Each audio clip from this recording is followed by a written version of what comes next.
Muy buenos días a todos. Sean cordialmente bienvenidos a esta segunda jornada del mes de mayo sobre inteligencia artificial del Comité ANUYESTIC de la ANUYES.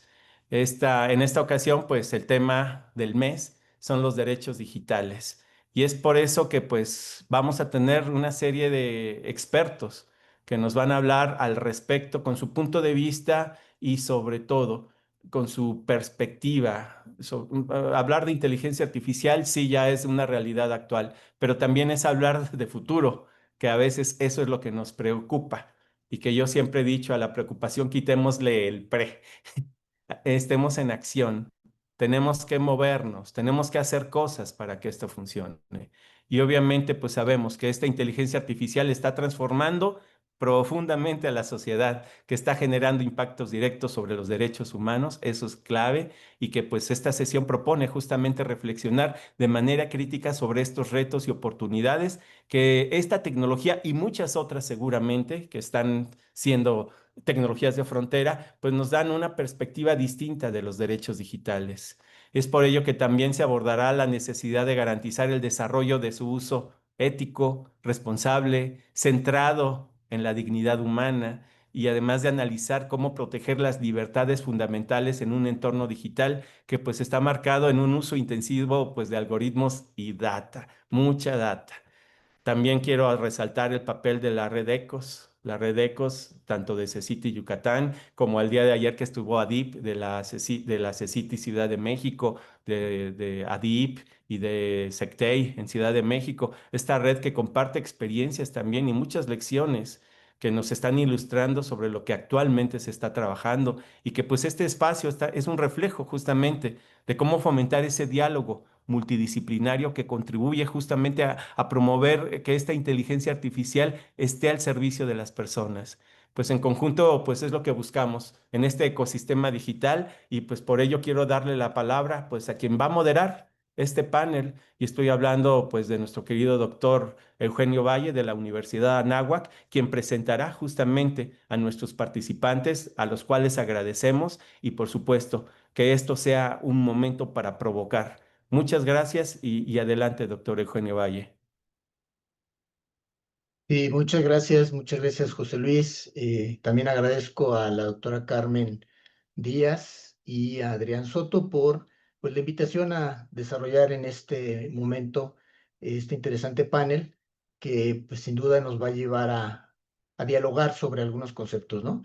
Y siguiendo por ahí algunas recomendaciones, ¿verdad, José Luis? Necesitamos ser disruptivos y necesitamos provocar, ¿no? A pensar porque creo que el desarrollo que nos está llevando actualmente a la inteligencia artificial, si no detonamos puntos importantes en la ética, en el control, en la gestión, en los derechos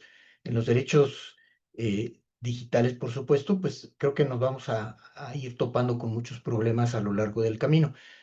Permítanme presentar a los panelistas, si me hacen favor de presentar, por favor, su semblanza.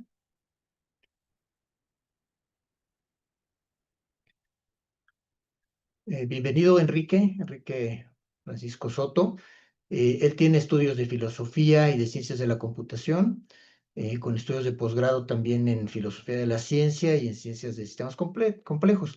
Él es un especialista incansable en la filosofía y tiene un contexto bien interesante porque su particularidad es que habla, piensa, desarrolla a lo largo de esos términos filosóficos, pero relacionados con la tecnología, ¿no? Con ámbitos tecnológicos y creo que eso es parte fundamental de lo que hoy nos lleva a platicar en el día de esta forma a las personas y en este sentido, pues a las tecnologías traducidas ahora en la inteligencia artificial. Entonces, pues bienvenido Enrique a este momento. Muchas gracias. Gracias.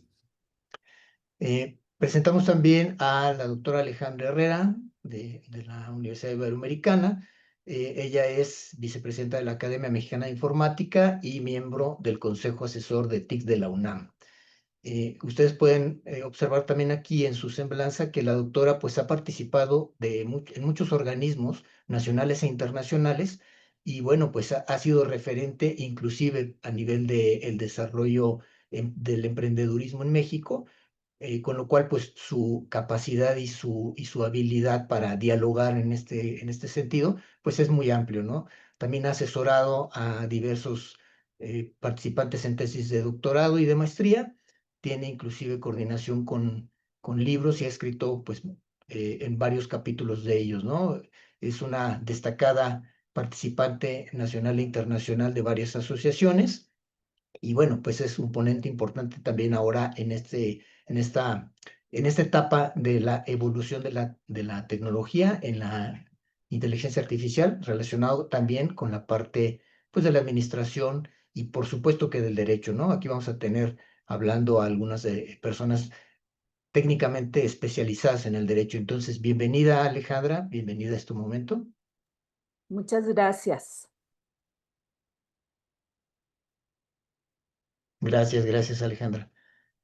Presentamos también al maestro Rodolfo Guerrero. Rodolfo, bienvenido, la Agencia Digital de Innovación Pública.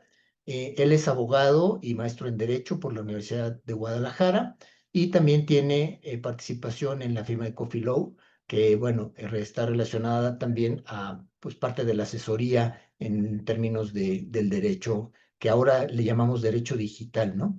Él también ha tenido varios puestos, ha ocupado varios puestos en la vicepresidencia de la Academia Mexicana de Derecho Informático en el capítulo Jalisco y pues tiene importantes participaciones, como pueden ustedes observar, en particularidades dentro del derecho, que como es la prevención del lavado de dinero. En el ámbito académico también ha sido profesor de la Universidad Panamericana, de la Universidad de Guadalajara, del CETIS y de algunos otros colegios e instituciones en la parte académica. Y bueno, se ha impartido también un gran número de conferencias nacional e internacionalmente y es un gran prolífico escritor y participante de estos términos de inteligencia artificial junto con el derecho. Bienvenido, Rodolfo. Muchas gracias, un placer.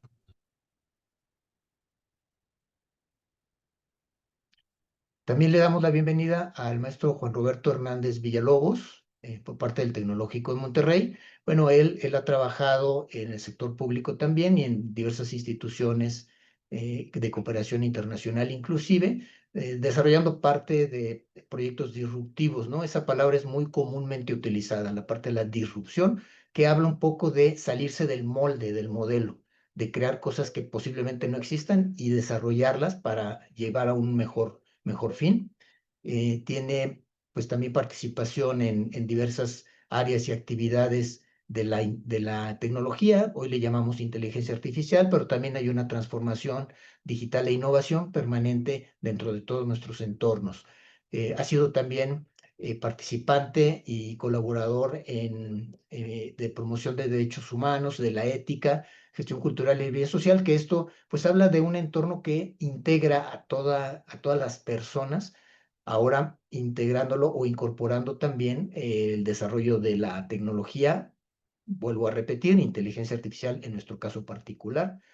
También ha participado con diferentes actores nacionales e internacionales y es coordinador de la Iniciativa Nacional de Estrategia de Inteligencia Artificial, precisamente el TEC de Monterrey ahora. Bienvenido, bienvenido, Juan Roberto. Buen día, muchas gracias por la invitación. También nos acompaña el maestro Juan Carlos del Castillo Vázquez, por parte de la NUYES. Él es un especialista también, emprendedor nacional e internacional. Ha participado en la creación de políticas públicas, más de 20 años de trayectoria en los sectores público y privado, y bueno, en organismos multilaterales también. Actualmente es el enlace legislativo de la NUYES con otro tipo de instituciones y de entidades públicas y privadas y precisamente desarrolla esta vinculación hacia esos otros colaboradores dentro del entorno nacional e internacional. También en Estados Unidos es presidente ejecutivo de la Singularity Chamber of Commerce, está con sede en Washington. A lo mejor ya nos platicará un poco más Juan Carlos al respecto de este enlace. Y pues bueno, también seguramente va a participar con todos nosotros en el desarrollo de este webinario, de esta jornada. Bienvenido, Juan Carlos. Muchas gracias, un gusto saludarlos y un saludo a todos mis compañeros panelistas.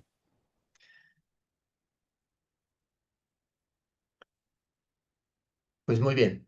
Pues miren, decía hace rato el contexto de lo que nos vamos a desarrollar en esta etapa, en esta jornada, y es precisamente en detonar a través de algunas preguntas que pues les voy a ir dando la oportunidad para que ustedes nos vayan explicando, y ir detonando la concientización y la plática que tiene que ver con la creación y formalización precisamente de los derechos digitales, junto con lo que estamos desarrollando de una manera tan acelerada, que son todos los elementos de inteligencia artificial. Y solamente para ir metiendo en el contexto de la charla, déjenme comentarles un poquito y para el resto de la audiencia, a qué nos referimos un poco con los derechos digitales, ¿no? Porque también es cierto que es un concepto pues, relativamente reciente. Y los derechos digitales podemos hablar acerca de la privacidad y protección de datos, que creo que es lo más reconocido o tradicionalmente practicado en estos términos, que tiene que ver pues, con la protección de la información, ¿no? Y sobre todo la información personal. Otro aspecto de estos derechos digitales es la transparencia algorítmica. Es un concepto interesante porque habla de cómo deben de desarrollarse todos los programas, los protocolos, los procesos de la inteligencia artificial con un control y una gestión adecuada por parte de las personas, ¿no? También hablamos de la no discriminación, que aunque se vive en el entorno humano, en el entorno realista, pues también se vive en el entorno digital, ¿no? La no discriminación. Y un punto más, solamente ya para dar oportunidad a la charla con los colegas, de la libertad de expresión y los derechos de explicación y reparación, ¿no? En fin, son estos, en el contexto inicial, pues a lo que nos referimos con los derechos digitales. Y pues parte de la inteligencia artificial es toda esa tecnología actual de los modelos de respuestas ante preguntas, ante actividades que se desarrollan, el desarrollo de agentes específicos para moldear alguna actividad en particular. Pero bueno, todo esto sigue creciendo y ahora ya estamos hablando de que entre los propios agentes ya va a haber o ya hay un protocolo que entre ellos mismos está comunicándose, ¿no? Entonces, todo esto también tenemos que entenderlo, que el desarrollo tecnológico va a seguir avanzando y seguramente a pasos agigantados. Entonces, las preguntas o la dinámica va a ser, pues, ¿qué piensan, qué pensamos en cuanto a estos grandes desafíos que la inteligencia artificial nos plantea en términos de la ética y en términos del control y el desarrollo de estos derechos digitales que precisamente están, lo podría decir así, como que en pañales, o sea, están en una etapa inicial, algunos un poco más avanzados, pero creo que en etapas iniciales en general. Cedo la palabra a Alejandra. Voy a utilizar más o menos este orden que estoy diseñando ahora, ¿no? Entonces, por favor, Alejandra, las damas primero, por supuesto. Gracias. Bueno, primero, gracias por la invitación a la doctora Carmen Díaz y al equipo del Comité ANUYESTIC por esta sesión y por todas las jornadas que ya pues vamos teniendo desde hace más de un año y la presencia siempre de colegas de otras universidades. Bueno, desde luego nos mandaron las preguntas como para ir pensando, ¿verdad? Y con la introducción muy clara del doctor Eugenio Valle, me quedé, digamos, un poco pensando, y debo decir un poco, porque la respuesta final no la tengo, ¿no? Es decir, cuando hablamos de derechos digitales, pues estamos hablando de algo que estamos discutiendo y que afortunadamente, por un lado, no hemos terminado de discutir en el sentido de que hay mucho que dialogar. Y por otro lado, no sé si alcanzaremos a cubrir algo como derechos digitales en un acuerdo social, pues concreto y que además pues cubra no solo los intereses, sino también la actuación de las personas en lo individual y en lo colectivo, ¿no? En este sentido, creo que hay un esfuerzo en México, ahí en el legislativo, para tratar de discutir estos temas. Sin embargo, la inteligencia artificial, y no solamente la inteligencia artificial, sino también otras tecnologías que están llegando y las que están por venir que ya están construidas, hay que decirlo, ¿no? Y que llevarán un proceso de adopción social, pues, con un ritmo propio, y que de pronto veremos también y que nos agarrarán, pues yo diría que no con las manos en los dedos en la puerta, sino más bien un poco sorprendidos y sorprendidas, pero que ya deberíamos sin duda tener presentes porque vamos utilizando la tecnología desde la plataforma más simple o más accesible que es el teléfono celular o de pronto pues las redes sociales. Están ahí, ¿no? O sea, están ahí, ya las usamos, no nos damos cuenta y seguimos teniendo una conducta probablemente inconsciente en relación con estas tecnologías que no hemos identificado completamente como usuarios, ¿no? Entonces, yo diría, y esto lo planteo siempre, que la inteligencia artificial me preocupa menos que la educación sobre el manejo de los medios digitales, ¿no? Que puede ser inteligencia artificial, que puede ser cómputo cuántico, que pueden ser, no sé, la ubicuidad, ¿no? En fin. Entonces, creo que ahí tenemos un reto muy importante. Ahora, en términos de los derechos, bueno, cuando uno se limita a buscar qué son estos de los derechos digitales, y ya lo hemos escuchado, me parece, en algunos foros, me parece que en principio se reduce mucho esta afirmación de que son los derechos humanos traducidos al ámbito digital, ¿no? Creo que se queda corto. Me parece que hay que observar, en principio, que hay un montón de actores alrededor de la inteligencia artificial, otras tecnologías y la conducta de las personas en lo individual y lo colectivo. Y a mí me gustaría, más que plantear respuestas, porque creo que todavía no las tenemos pues bien estructuradas y bien construidas, me gustaría plantear algunas preguntas, ¿no? Algunas preguntas que creo que tendríamos que ir discutiendo en muchos foros, ¿no? En el legislativo, en libros, en las clases, con las empresas, con los fabricantes, ¿no? De las soluciones. Ya hablaba el doctor Eugenio Valle sobre esta transparencia, a ver si no me equivoco en el término algorítmica, ¿no? Saber qué se está construyendo, para qué se construye y cuál es el manejo que se le da a la información o a la interacción de las personas. Pero lo que hacemos las personas desde que nos levantamos y tomamos el teléfono, para empezar, ya estamos dando información, ¿no? Estamos en el ámbito privado dando información a intermediarios o proveedores de Internet y de otras tecnologías digitales. Y entonces, pues, además bajo aparentemente una promesa de que la información estará protegida y se resolverá y se atenderá pues cualquier reclamo o revocación, ¿no? En cuanto a los derechos ARCO y otro tipo de información.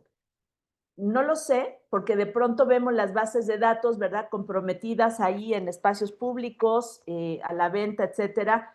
Es un tema de control digital que no sé en este momento hasta qué punto va a llegar un límite o se tendría que controlar de tal manera que sea posible pues visualizar qué es lo que está pasando exactamente con nuestros datos. Yo pregunto si hay economía que aguante eso, ¿no? Una infraestructura suficiente para llevar a control todo esto, ¿no?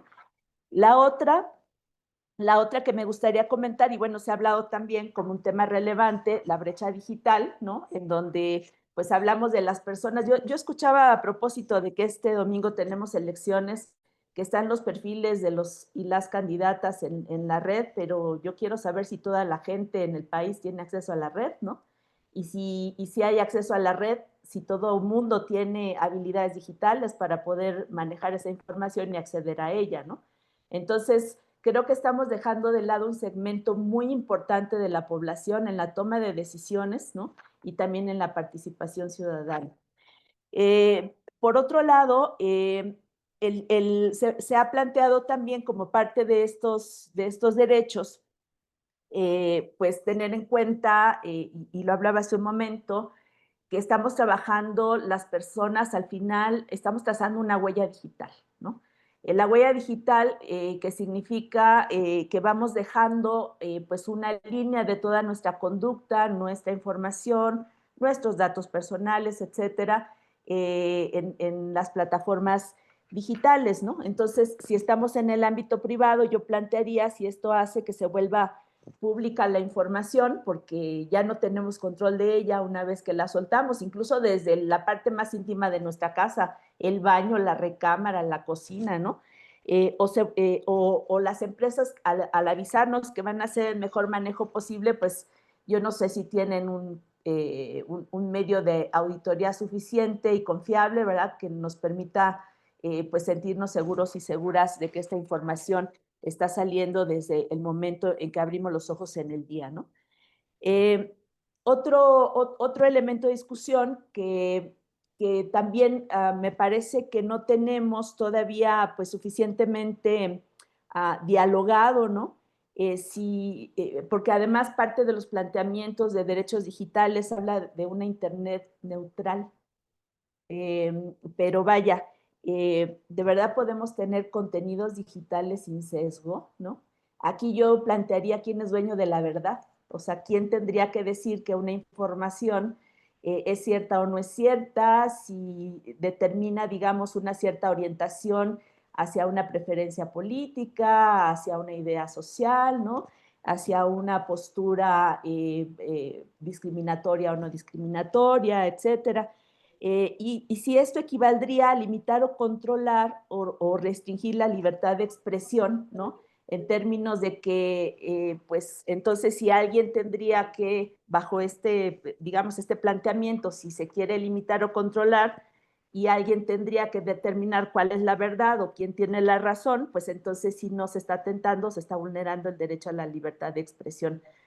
Y por otro lado, si los proveedores de Internet y de los servicios digitales son los únicos responsables de proteger los datos que las personas comunes, ¿no? Vamos dejando a través de esta huella digital, de manera que entonces la sociedad libera estos datos, los proveedores los captan y luego la sociedad y el Estado no nos hacemos responsables también de cuidarnos entre nosotros.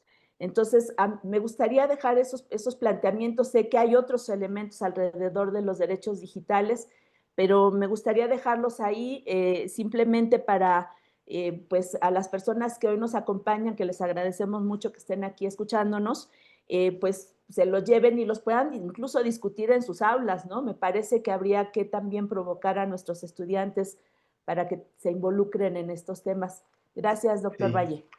Sí, muy bien, doctora Alejandra, muchas gracias. Y tratando de sintetizar, so pena de faltarme cosas nada más, ¿eh? Pero so pena para darle la palabra a Enrique, porque hablaste de temas de los comportamientos y las conductas de las personas, ¿no? Que tiene que ver con lo que estamos haciendo o dejando de hacer. Y también mencionaste la cuestión de la brecha digital tan fundamental en nuestro país, que me parece que desde el punto de vista filosófico, Enrique, a lo mejor tú puedes continuar en esta co-construcción o colaboración en la que estamos desarrollando, ¿no? ¿Tú qué opinas de esto?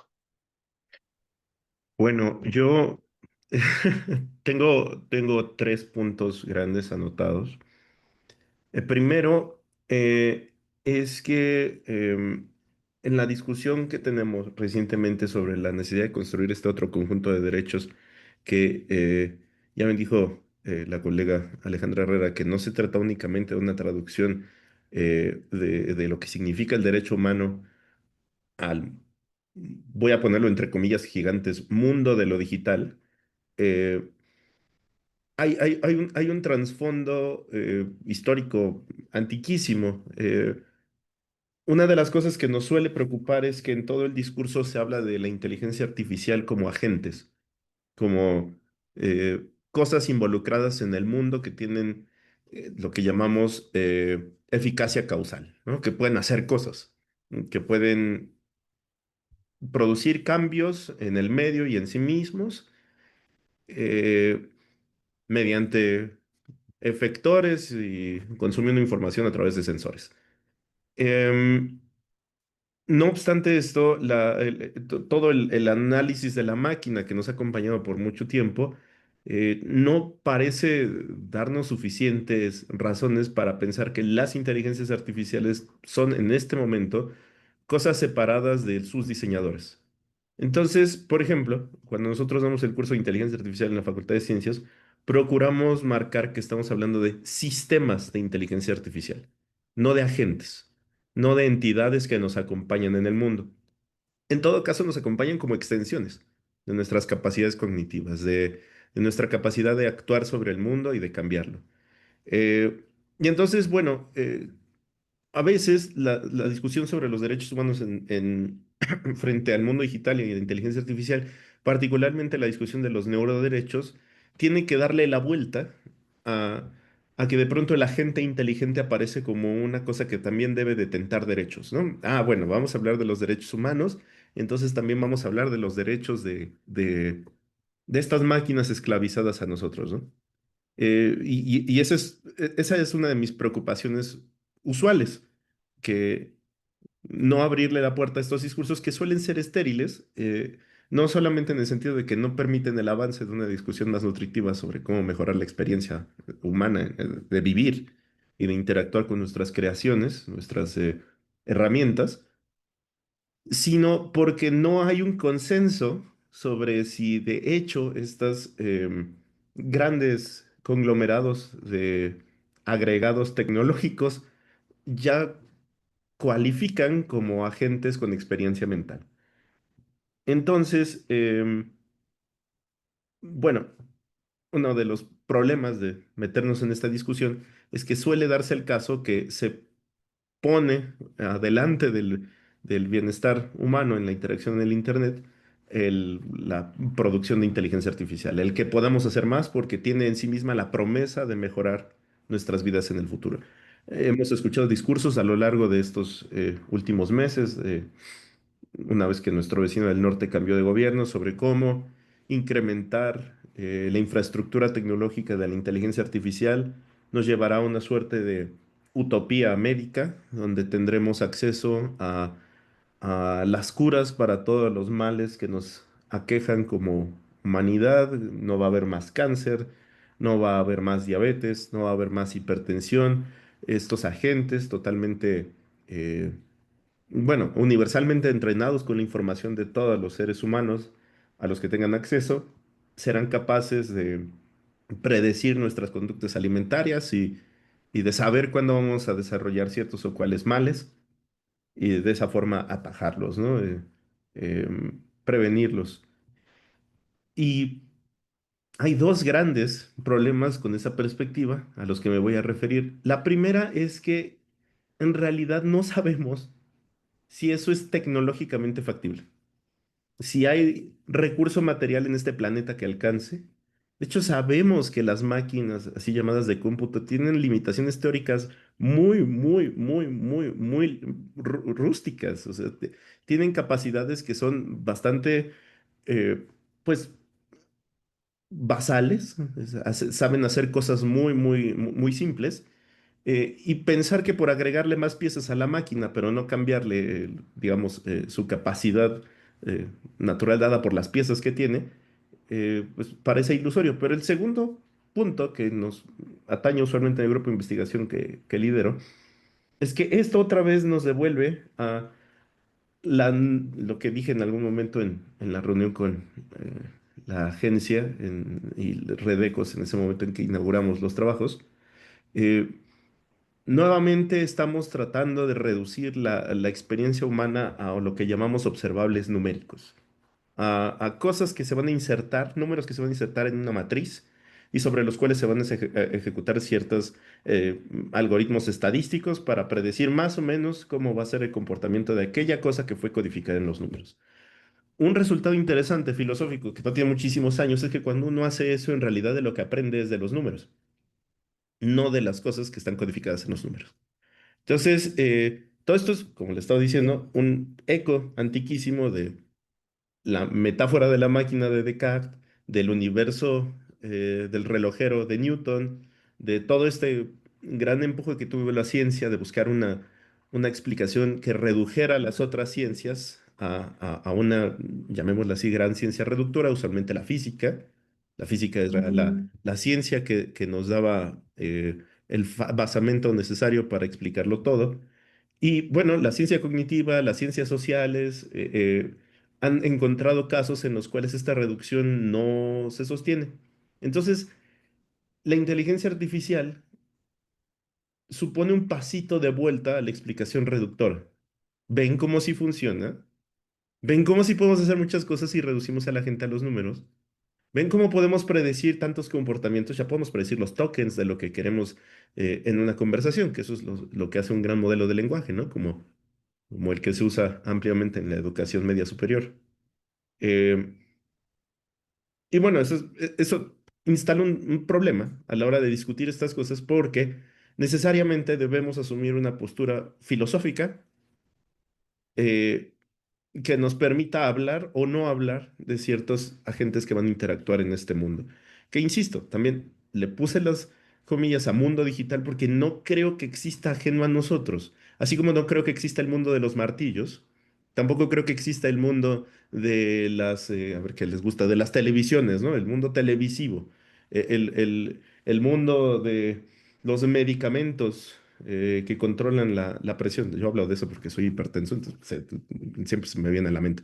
Pero el punto al que quiero llegar es, esta distinción ontológica entre lo que es el mundo real y el mundo virtual ya ha sido tratada bastantes veces y no parece ser que haya una única respuesta, ¿no? Hay quien defiende, no, sí, tienen eh, naturalezas distintas y hay quien dice, no, de hecho la naturaleza del mundo digital es la misma naturaleza del mundo de la herramienta, que es la extensión de nuestras capacidades de enacción sobre el mundo, permitiéndonos descubrir formas de interactuar con la naturaleza que antes no estaban ahí, como cuando el ser humano descubre el fuego y entonces descubrimos que hay formas de interacción con la naturaleza que no se nos habían dado de manera inmediata y que nos permiten hacer cosas que antes estaban totalmente fuera de nuestra capacidad.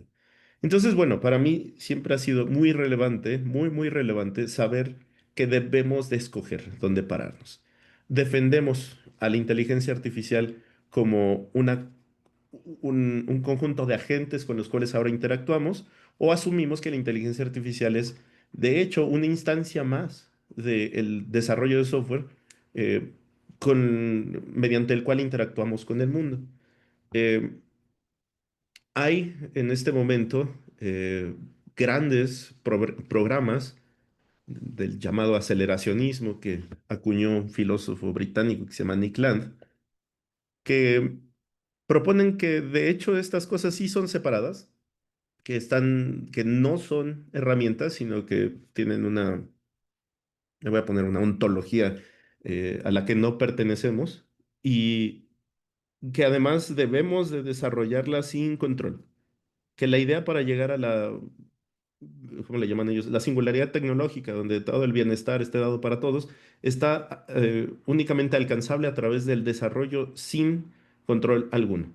Entonces, bueno, cuando uno ingresa a paneles y grupos de trabajo donde se busca construir un marco para la instalación de derechos digitales o neuroderechos, estamos de facto asumiendo una perspectiva opuesta. Debe haber un control, debe haber una, un límite al pedal, a cuánto gas le podemos meter a la máquina. Eh, y eso me lleva a otra preocupación que siempre me sale a colación en estas discusiones, que es, ok, bueno, necesitamos ejercer control, ok, necesitamos normar esto, necesitamos instalar el concepto de transparencia algorítmica, eh, discutir sobre si estas tecnologías son neutrales o no. El spoiler es que no lo son, ¿no? Están totalmente atravesadas por nosotros, seres que las creamos, ¿no?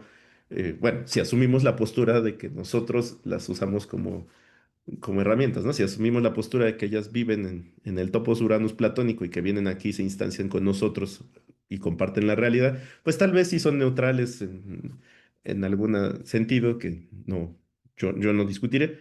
Eh, pero bueno, instalemos estas normas. Muy bien. ¿Qué distingue a un sistema de inteligencia artificial de un sistema digital cualquiera?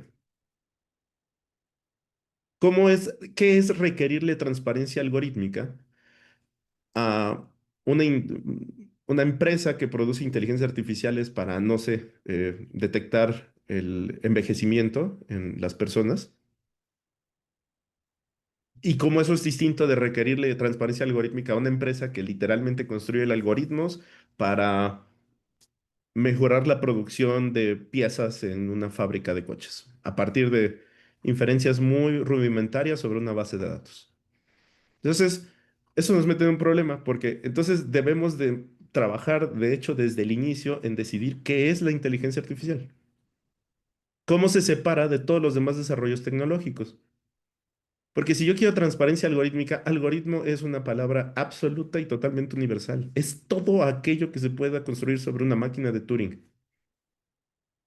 Y eso es todo. O sea, todo lo que hacemos en las computadoras. Entonces, transparencia algorítmica, pues no voy a ir a IBM a decirles, oigan, la transparencia algorítmica de cómo construyen sus chipboards, ¿no? A ver, quiero saber.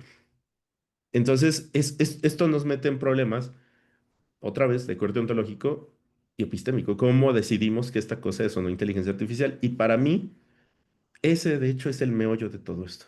Si existe o no separado el agente de inteligencia artificial de nosotros, y si existe o no su medio, que es donde hablamos, el medio digital, el internet, demás. Bueno, ¿qué podemos normar de ellos? Que no transgreda la propiedad industrial de otras instancias que no necesariamente es inteligencia artificial, pero que sí producen algoritmos. Eso es lo que quería abonar en este momento. Muy bien, muy bien. Eh, Enrique, muchas gracias, muchas gracias.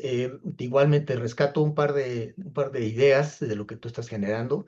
Cuando hablas de sistemas contra agentes, pues seguramente los tecnólogos, pues sabemos que es un sistema de información, ¿verdad? Esa inteligencia artificial es un sistema de información que tiene relacionado algunos elementos, sobre todo información y sobre todo instrucciones, ¿no? Y va desarrollándose ahí. Está muy interesante esa postura. Y la otra que mencionaste, muy interesante, es cuál es la experiencia del humano relacionado con estas herramientas que desde la parte histórica se han generado durante toda la historia y la generación de la humanidad, desde el fuego mencionaste hasta nuestros días. Siempre ha habido una tecnología que se ha creado o se ha inventado o se ha descubierto y que resulta ser una herramienta fundamental para el desarrollo de la sociedad.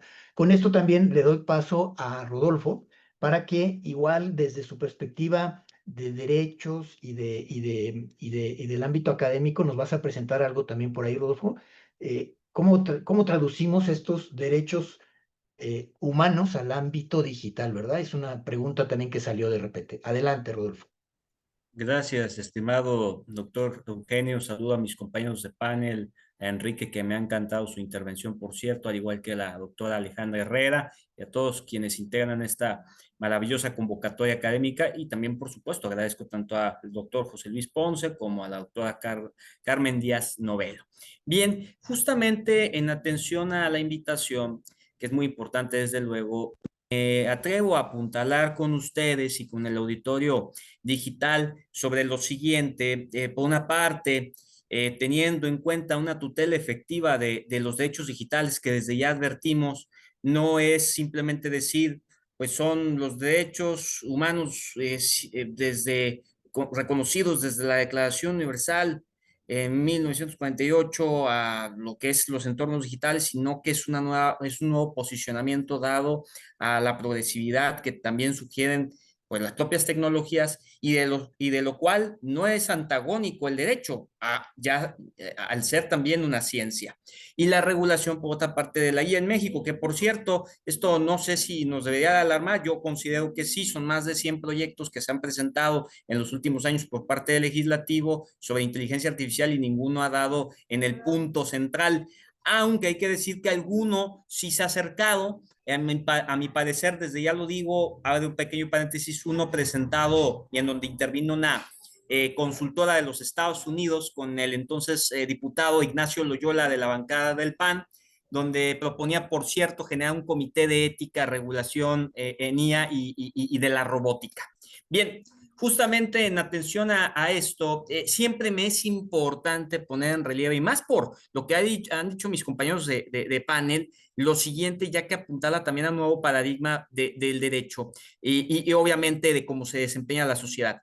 Eric Schmidt se dio cita a un evento desempeñado en el mes de octubre del año pasado, que es el Future Investment Initiative, Como saben, él fungió como CEO de Google y en ese macroforo afirmó que en 5 años los sistemas de IA podrán tanto escribir como mejorar su propio código y conducir a una automejora recursiva, afirmando desde luego que la sociedad en general no está lista para la llegada de ese momento. Me atrevo a decir que desde este punto no está lista.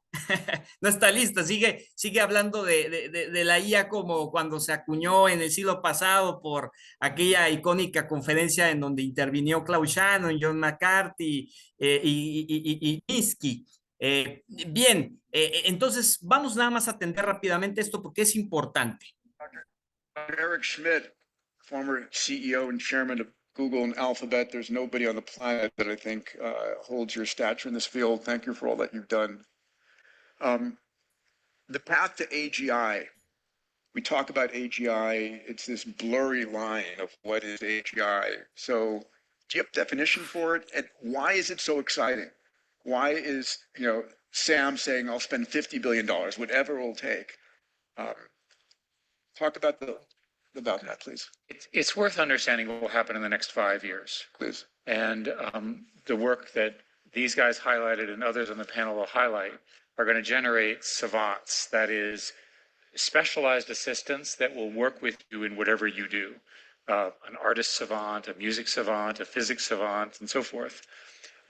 Those savants will work with you to do research, drug discovery, solve problems, can do many, many things.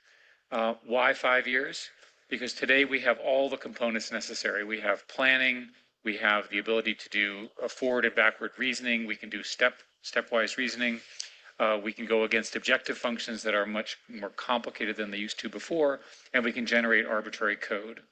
In the industry. Bien, justamente aquí se recupera un poco de la intervención pasada de mi colega Enrique, en el sentido de reconocer a los sistemas que van de por medio siempre del conocimiento de la persona o del grupo de expertos del cual estemos enfatizando. Es decir, y siempre lo he mencionado con los abogados, los contadores públicos y también los ingenieros en sistemas. ¿Quién es el que tiene la última palabra? Pues a priori es la persona. O sea, es decir, ¿quién va a hacer la construcción de todo el sistema y a partir de qué conocimiento? Pues el gran sabio eres tú. Oh, gran sabio, ilústrame qué va a pasar, ¿no? Del derecho, de la ingeniería, de la contabilidad, de la medicina. Y en ese hilo conductor también es importante decir que para el escenario jurídico hoy existe una discusión incesante, constante, y más por lo que está ocurriendo tanto en Estados Unidos como en México. Primero me voy con Estados Unidos.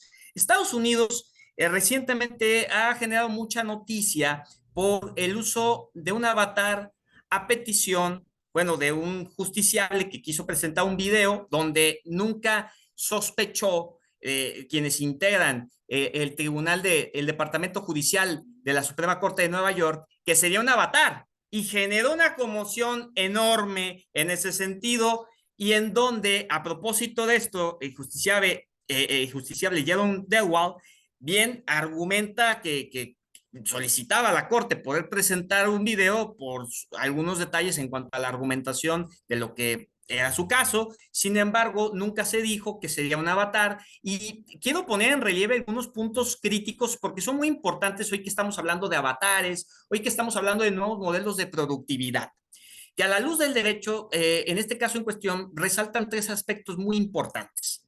Por una parte, la transparencia que debe de existir, dado a que no se le dijo nunca a la autoridad, que no tendría por qué haber esa burocracia, estarán de acuerdo conmigo, pero pues son temas también de forma. La ausencia de regulación, es verdad que Estados Unidos no tiene una normativa federal correctamente homologada, y por supuesto la violación de principios procesales básicos. Es lo que les digo, se debe apuntar a una visión nueva, jurídica, pero en donde también diferenciemos que una cosa es el common law de los Estados Unidos y otra es la familia jurídica de la cual México es parte. Eso es muy importante y quiero enfatizarlo desde estos momentos. Y siempre, a propósito de esto, yo planteo la pregunta de si pues, estas nuevas interacciones, estas nuevas presentaciones, como son los avatares, podrán tener la figura de un impartidor de justicia. Entonces, tenemos que generar una nueva visión de construcción argumentativa constitucional, en donde muy probablemente no sean tan antagónicos como pensemos y consideremos, dado a que el de utilizar adecuadamente los avatares, las representaciones, vamos a decir, ampliadas de tu propia personalidad jurídica, denotará figuras tan valiosas como el derecho al acceso a la justicia o el debido proceso tecnológico. Y ojo con este segundo punto en pantalla, porque va muy en armonía y en antesala de lo que hoy significa el Código Nacional de Procedimientos Civiles y Familiares, que en su artículo segundo establece conceptos tan interesantes para esta nueva visión jurídica, como es la cadena de bloques en su fracción séptima o el metaverso en su fracción 26. Entonces, con esto se establece también un principio de equivalencia funcional. Eso es bien interesante y bien enriquecedor a la luz de lo que estamos comentando en estos momentos. Desde luego, la reflexión es clara. No podemos decir que existe una innovación gubernamental por el hecho de adquirir tecnología. Eso, las cosas no se manejan así. Ay, adquirir tecnología es como, tengo una gran biblioteca en casa, ¿ya soy un sabio por eso? Me parece que no se comparte el conocimiento por ósmosis, ¿o sí? Entonces, al igual, la tecnología no genera un impacto significativo si no sabemos utilizarla. Ahora, para terminar la participación, porque sé que son participaciones breves, debo enfatizar que a la luz de los derechos digitales, la Constitución no prevé un énfasis en cuestión de decir derecho digital, debemos entenderlo de esta manera. Sin embargo, podemos interpretar que algunas de las figuras, como el acceso a la información, la libertad de expresión y la protección de datos personales, podría llevarnos a ese camino, a priori. Sin embargo, han existido grandes baches, si me permiten la expresión, en el camino, dado a que teníamos órganos constitucionales autónomos como el INAI, que podían enfatizar mayormente este nuevo debate y actualización de las figuras jurídicas en comento, pero lo desaparecen. Y me parece que la Agencia de Transformación Digital y Telecomunicaciones será insuficiente bajo estas pretensiones de los derechos digitales. Yo me atrevería a decir, además, a la luz de estos importantes comentarios, que debemos decir tajantemente que los derechos digitales previenen dos ámbitos en cuanto a su aplicación y protección. Uno, debido a los supuestos de su regulación, debido a que tenemos la connotación de los derechos subjetivos en torno a su contenido económico, indiscutiblemente estamos hablando de datos y datos traducidos a la luz de las empresas por economía. Y segundo, la interacción gubernamental que tienen con los poderes de la Unión, en el caso de México y muchos otros países de la región. Esta es la primera carta que hace alusión a estos derechos digitales. En Monclova, en España, 2021, se declara este documento declarativo, que sirve para empezar la discusión en el Concierto de las Naciones y mayormente en 23 tomaría un especial énfasis en todo Iberoamérica, a través de esta carta que vemos en pantalla, que articula también cuáles serán los aspectos fundamentales a tratar en ese Concierto de las Naciones. Hacer frente a lo que decía, por cierto, mi compañera de panel, Alejandra, hacer frente a las deficiencias de la infraestructura de accesibilidad. Hoy sí, mucha inteligencia artificial, no hay electricidad, pues ¿cómo le hacemos? El desarrollo de habilidades y capacidades, la adaptación de los marcos jurídicos, que ya estaba apelando a ese punto, y la creación o ampliación de los derechos sobre la materia. El INAI hizo una contribución muy importante antes de fallecer. Falleció con dignidad. Estimo que sí, falleció con dignidad y dejó aportes muy importantes en el sentido de lo que vemos en pantalla, que es la Carta de Derechos de la Persona en el Entorno Digital o Código de Buenas Prácticas, 9 capítulos, entiende muy bien lo que es la discusión al día de hoy internacional, neuroderechos, ética en el uso de la IA, que por cierto en la actualidad nos encontramos, incluso aplicamos una convocatoria que hace la UNESCO con LG para tener personas que traten el tema de ética en el uso de la inteligencia artificial. Así que estábamos relativamente en lo cierto a la luz de lo que proyectó el INAI. Simplemente para culminar esta intervención, decir que México tiene una agenda pendiente muy importante que atender, que ya no puede dilatar más. Queridos colegas de panel y auditorio digital, la ciberseguridad no se ha tratado adecuadamente, al igual que la inteligencia artificial. Tenemos que partir de una lectura constitucional apropiada, tenemos que partir Por ejemplo, si hablamos de ciberseguridad, del artículo 21 que refiere a seguridad pública, por ejemplo, en coordinación al artículo 6 que versa sobre el derecho humano a acceder a Internet a banda ancha concretamente, y que nos lleve a un debate totalmente provocador y único que pocos abogados pues le entienden y saben que hay que evitar. Y me limito con mencionar esto, a reserva de que pueda existir alguna otra reflexión a lo largo de este panel, que es la herencia digital. Ese cuerpo de datos que estamos generando constantemente los mexicanos, por ejemplo, y que no sabemos qué va a pasar el día de mañana. O sea, es decir, tú vas ante un notario público y le dices, oye, pues fíjate que tengo una masa de bienes intangibles, ¿qué vamos a hacer con ellos? Ah, caray, pues no sé cómo manejar una cláusula testamentaria específica para darle tutela efectiva a ese derecho digital que no está reconocido y que, por cierto, a la luz de las nuevas leyes federales, bueno, federal y general en materia de protección de datos personales para particulares y sujetos obligados, no se advierten estas figuras. Es decir, se desaprovechó una oportunidad también muy importante en el actuar legislativo en las últimas semanas y en los últimos meses. Ojalá que a lo largo de este 2020 nos enteremos y nos sorprenda el legislativo y el ejecutivo de hacer pretensión a lo que han dicho en el Plan Nacional de Desarrollo. Ya no hablaré más en el tema de IA porque advierto que todavía no está en la agenda de nuestro país. ¿Y saben por qué? Porque el Plan Nacional de Desarrollo, y en armonía a lo que he dicho recién, solamente una sola ocasión menciona inteligencia artificial.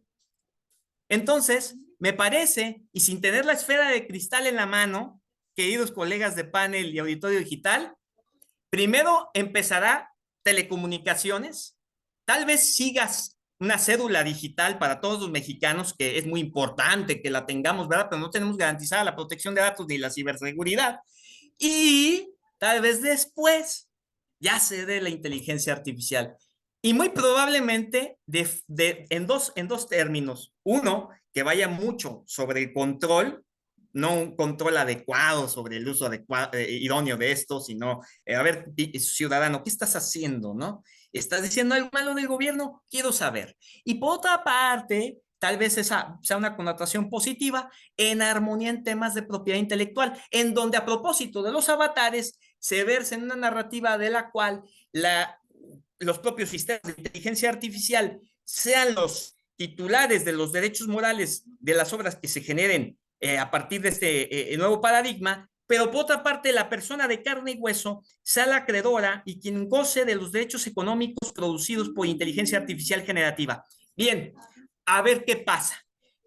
Mientras tanto, pues yo agradezco mucho la oportunidad, no deseo abusar mucho del tiempo y estaré muy gustoso y encantado de escuchar a mis demás compañeros de panel. Gracias, muchas gracias, doctor Eugenio. Muchas gracias, Rodolfo. Bastante interesante la postura que se presentan desde las grandes potencias que están desarrollando esto, como en Estados Unidos, con este tipo de foros, que por cierto, Peter Diamandis, fue el moderador en esa sesión, hay un libro muy bueno que se llama Abundancia, que es de Peter Diamandis, muy interesante. Rescato también un par de asuntos contigo relacionado a ¿estamos listos? Una gran pregunta con unas interrogantes gigantescas. ¿Estamos listos? ¿Y qué es lo que nos ha pasado recientemente con la desaparición del INAI y con otro tipo de situaciones que nos está pasando en México? Pues bueno, eso de estamos listos puede ser una respuesta nefasta, negativa, pero a su vez genera la posibilidad de desarrollar, ¿no? Y de decir cómo sí podemos llegar a estar listos dentro de un entorno muy complicado y muy complejo. Y para ceder el paso a la charla con Juan Roberto mencionó también Schmidt acerca de estos sabios, ¿no? Esos sabios, esas entidades realmente humanas, porque son los que traducen la inteligencia y la sabiduría a un elemento tecnológico que hoy llamamos inteligencia artificial. ¿Qué nos puedes decir acerca de estos sabios desde tu perspectiva? Hola, buen día a todas y todos y todas quienes están acompañando.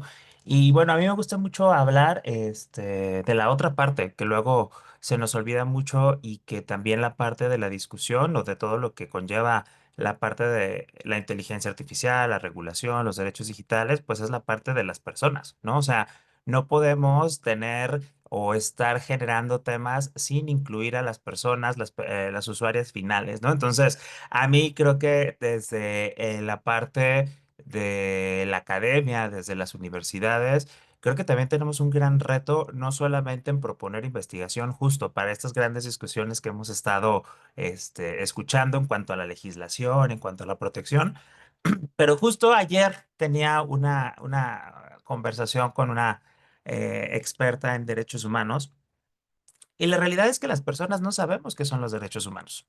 No los podemos identificar de manera tácita, de decir, y entonces, si no los conocemos, no podemos exigirlos, resguardarlos o en su dado caso, cuando estamos siendo vulnerados o vulneradas, pues saber qué hacer, ¿no? Entonces, creo que también mucho de eso, pues nos toca, digo, en la parte de derechos humanos general, y cuando lo trasladamos a los derechos digitales, creo que también es un área muy novedosa que, como hemos estado discutiendo, que también no sabemos o no podemos identificar, o al menos mucho de las personas que no estamos en el círculo, en las áreas de la investigación pues identificamos mejor como cuáles serían nuestros derechos digitales o qué serían estos derechos digitales, ¿no? Entonces, creo que también está esta contraparte de decir, oye, ¿cómo tenemos que hacer como eh, bajar mucho el discurso y ver cómo nos vamos con las personas?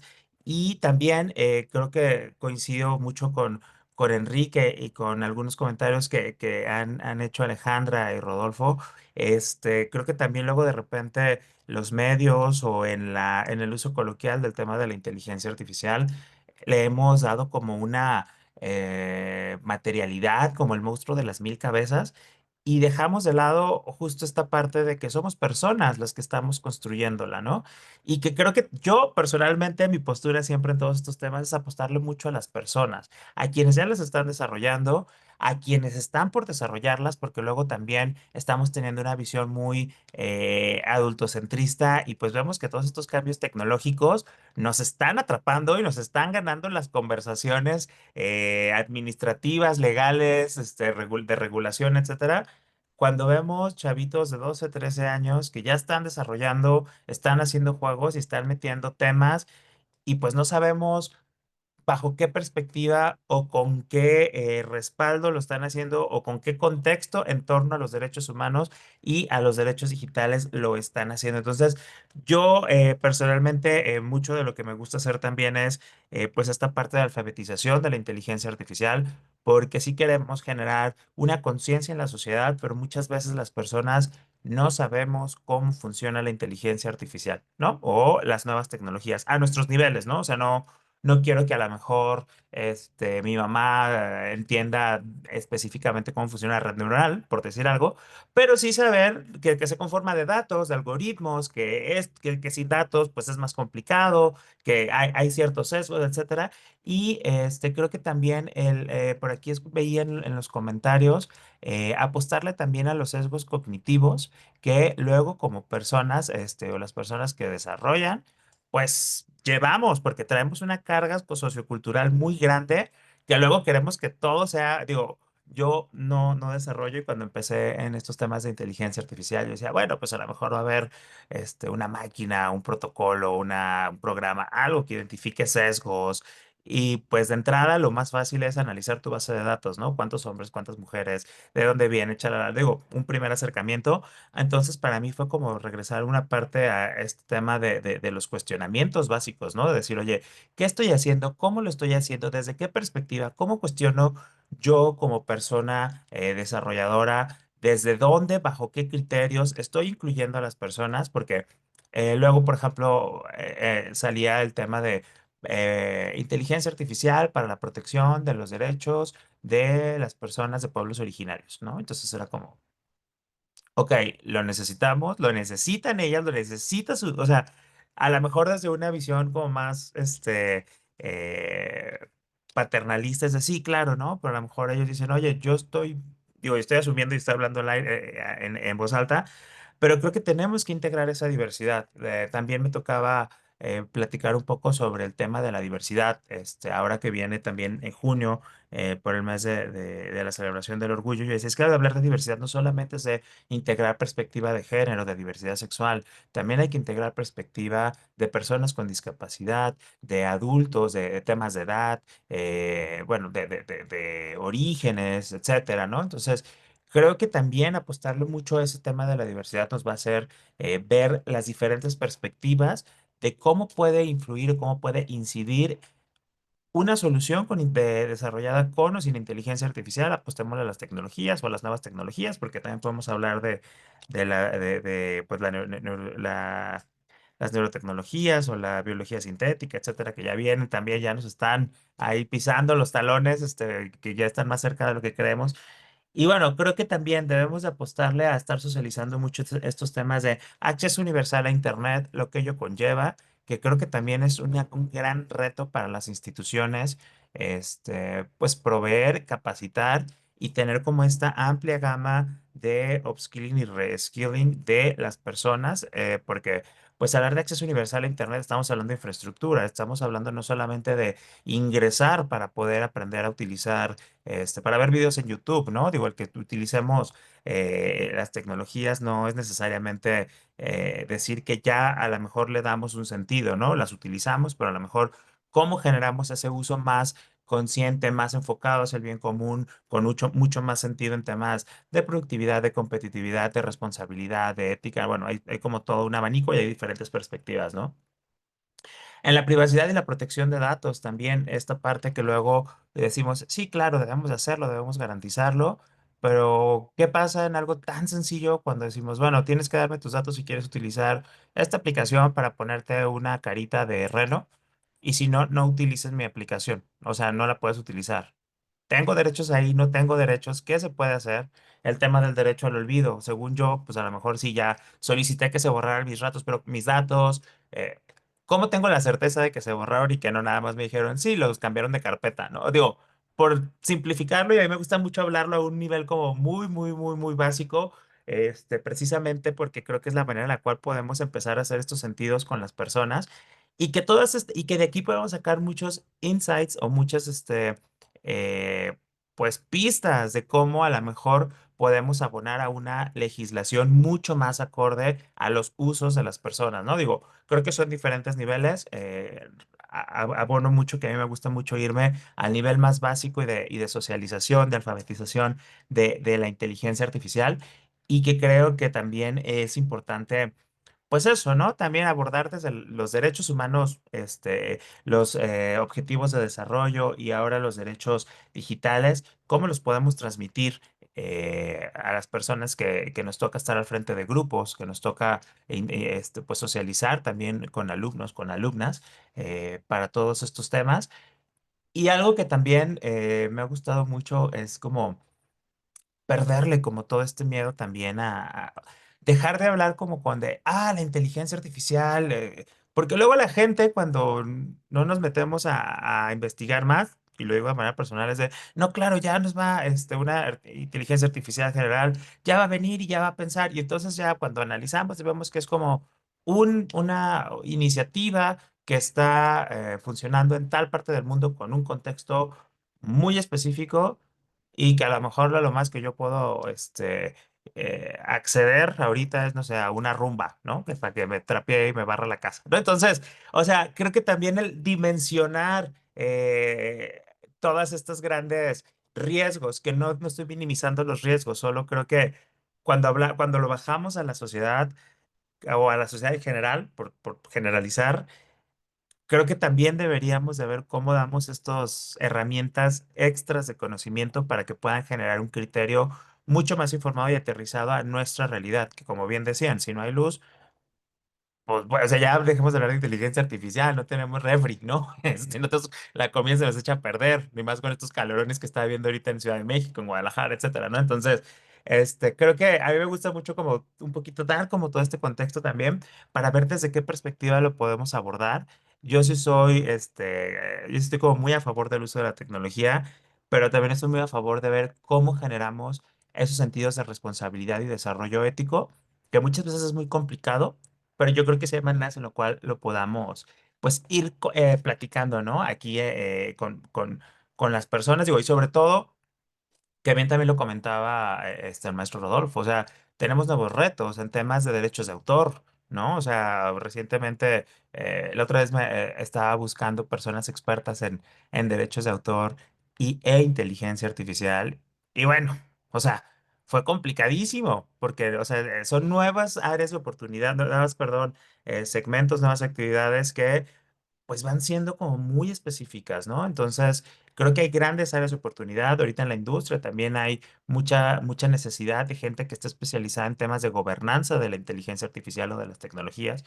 Entonces, creo que hay que ir, sí, hay que irlo seguido platicando, hay que seguirlo discutiendo. Algo que también yo le apuesto mucho es a sacar un poco estas discusiones de los círculos en los que siempre estamos platicando. Luego hay foros de inteligencia artificial y pues somos los mismos. O sea, la verdad es que siempre estamos platicando, viendo diferentes perspectivas, invitando, pero justo, a ver, ¿cómo vamos a incluir a personas, no sé, de artes para que puedan irse formando y generando un criterio en torno a los derechos de autor en el arte? Por decir algo, ¿no? Digo, o personas, no sé, de la gastronomía, ¿no? En esta parte de, oye, pues va a haber robots que hagan bebidas por ti, te van a sustituir, etcétera, etcétera, ¿no? Entonces, creo que también hay que bajar, todos estos riesgos a niveles del impacto en la persona, porque luego también creo que vemos algo tan lejano, tan complicado y tan fuera de mi área de desarrollo o de mi vida diaria, que puede decir, bueno, pues no hay legislación sobre inteligencia artificial, pues a mí qué me afecta, ¿no? Entonces,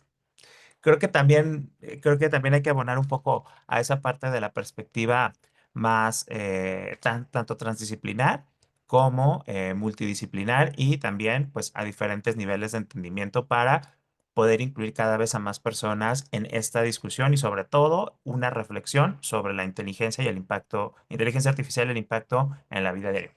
Y con esto termino mi participación. Muchas gracias, Juan Roberto, muy bien. Y bueno, acabas de mencionar también algunos puntos trascendentales en esta charla, porque es cierto, hay que desmitificar, ¿no? Desmitificar el concepto, porque creo que tenemos demasiada atención también de repente en un solo concepto en práctico. Hay que hacerlo más práctico, ¿no? Todavía. Y el otro elemento que acabas de abonar es, ¿y las nuevas generaciones? Las personas más jóvenes, todo esto lo están utilizando prácticamente del día a día y muchas veces sin el entendimiento consciente de lo que significa y por supuesto que también las repercusiones que tiene en el resto de sus vidas y de sus días, ¿no? También la enseñanza es fundamental, aprendizaje, desaprendizaje y reaprendizaje, ¿no? Con esto, Juan Carlos, te cedo la palabra para que pues tengas la difícil tarea de cerrar esta primera ronda con tu participación y pues mira, hay sesgos, se habla de temas de alfabetización. Tú que estás muy relacionado con la vinculación, a ver qué puedes aportar con nosotros, también en términos de esa brecha digital que hemos mencionado también en nuestro país, ¿no? Adelante, adelante, Juan Carlos. Pues muchas gracias a todos, a todas aquí en este panel. Me encanta siempre poder expresar mis ideas y de antemano, pues déjenme decirles que yo siempre tiendo a ser muy echado para adelante. Entonces, pues lo siento si a veces hago comentarios que a veces incluso pues van más allá de pues simplemente unas ideas, sino yo soy un hombre mucho de acción, ¿no? Entonces me encanta. Me encanta estar con personas inteligentes compartiendo en el panel. Felicitaciones a todos. Qué bueno que estamos aquí discutiendo esto. Y simplemente déjenme ponerles mi primer perspectiva y por qué, pues yo me encuentro en Washington, D.C., ¿no? Yo desde niño, y díganle como ustedes consideren, siempre tuve la idea o el llamado de que un día iba a llegar a esa ciudad y iba a hacer cosas relevantes, ¿no? Y entonces ese primer sentido. Yo decidí ser economista cuando estaba terminando sexto de primaria y fue porque empecé a ver los grandes movimientos del mundo y empezar a entender que para mí eso se convirtió en una escuela de vida, ¿no? En una determinación y por azares del destino dije voy a ser economista y desde ese entonces empecé a sentir que mi mundo iba a ser no solamente México, sino más allá, ¿no? Y entonces sentía esa capacidad de hacer cosas y después de empezar a romper barreras, ¿no? Porque siempre decían, oye, tú como mexicano no puedes estar en Washington, ¿no? Y dije, "Ah, pues cómo no, y lo voy a hacer", y me tardé, pero llegué. Entonces, hoy les puedo decir que precisamente estando desde aquí, desde la NUYES, que yo creo que es un elemento muy importante y aglutinador, porque precisamente lo que trae es ese talento humano que es el que debe de discutir. O sea, yo creo que lo que estamos es ante un proceso de un cambio de los seres humanos digitales y los seres humanos analógicos. Y me encantaría permear esta idea porque es una teoría que yo tengo ya de tiempo atrás y creo, y lo he mencionado ya, soy asesor ahorita para el Senado de la República en las comisiones de precisamente de Ciencia y Tecnología y de Derechos Digitales, y he estado participando en las mesas, justo acabamos de terminar la Semana de los Derechos Digitales, y en las oportunidades que he tenido creo que, y me quiero remontar a un principio de los mayas, ¿no? O sea, el calendario maya precisamente termina el 21 de diciembre de 2012 y todo el mundo pensaba que es una teoría, simplemente no hay ninguna evidencia lógica, simplemente es una teoría propia y les pido perdón por si lo asumen de otra manera, pero como les digo, esas son mis ideas y se las voy a expresar libremente, como espero que sea siempre en este tipo de foros, ¿no? Entonces yo pienso que precisamente los mayas pues vieron precisamente el fin de la era de piedra, ¿no? Desde el momento en el cual un primer humano apareció y esa chispa que como le queramos llamar, que se llama conciencia, apareció, le dio la posibilidad de empezar a evolucionar y llegar hasta este día donde los mayas en piedra escribieron lo que iba a ser la era digital y a partir de entonces ya no hay calendario porque el siguiente es digital. O sea, esa es la explicación más simple que tenemos y lo tenemos que escribir ahora desde México para el mundo, precisamente, pero de la manera digital, ¿no? Porque es justo lo que marca, no es el fin de no es el fin del mundo, es el inicio de la era digital.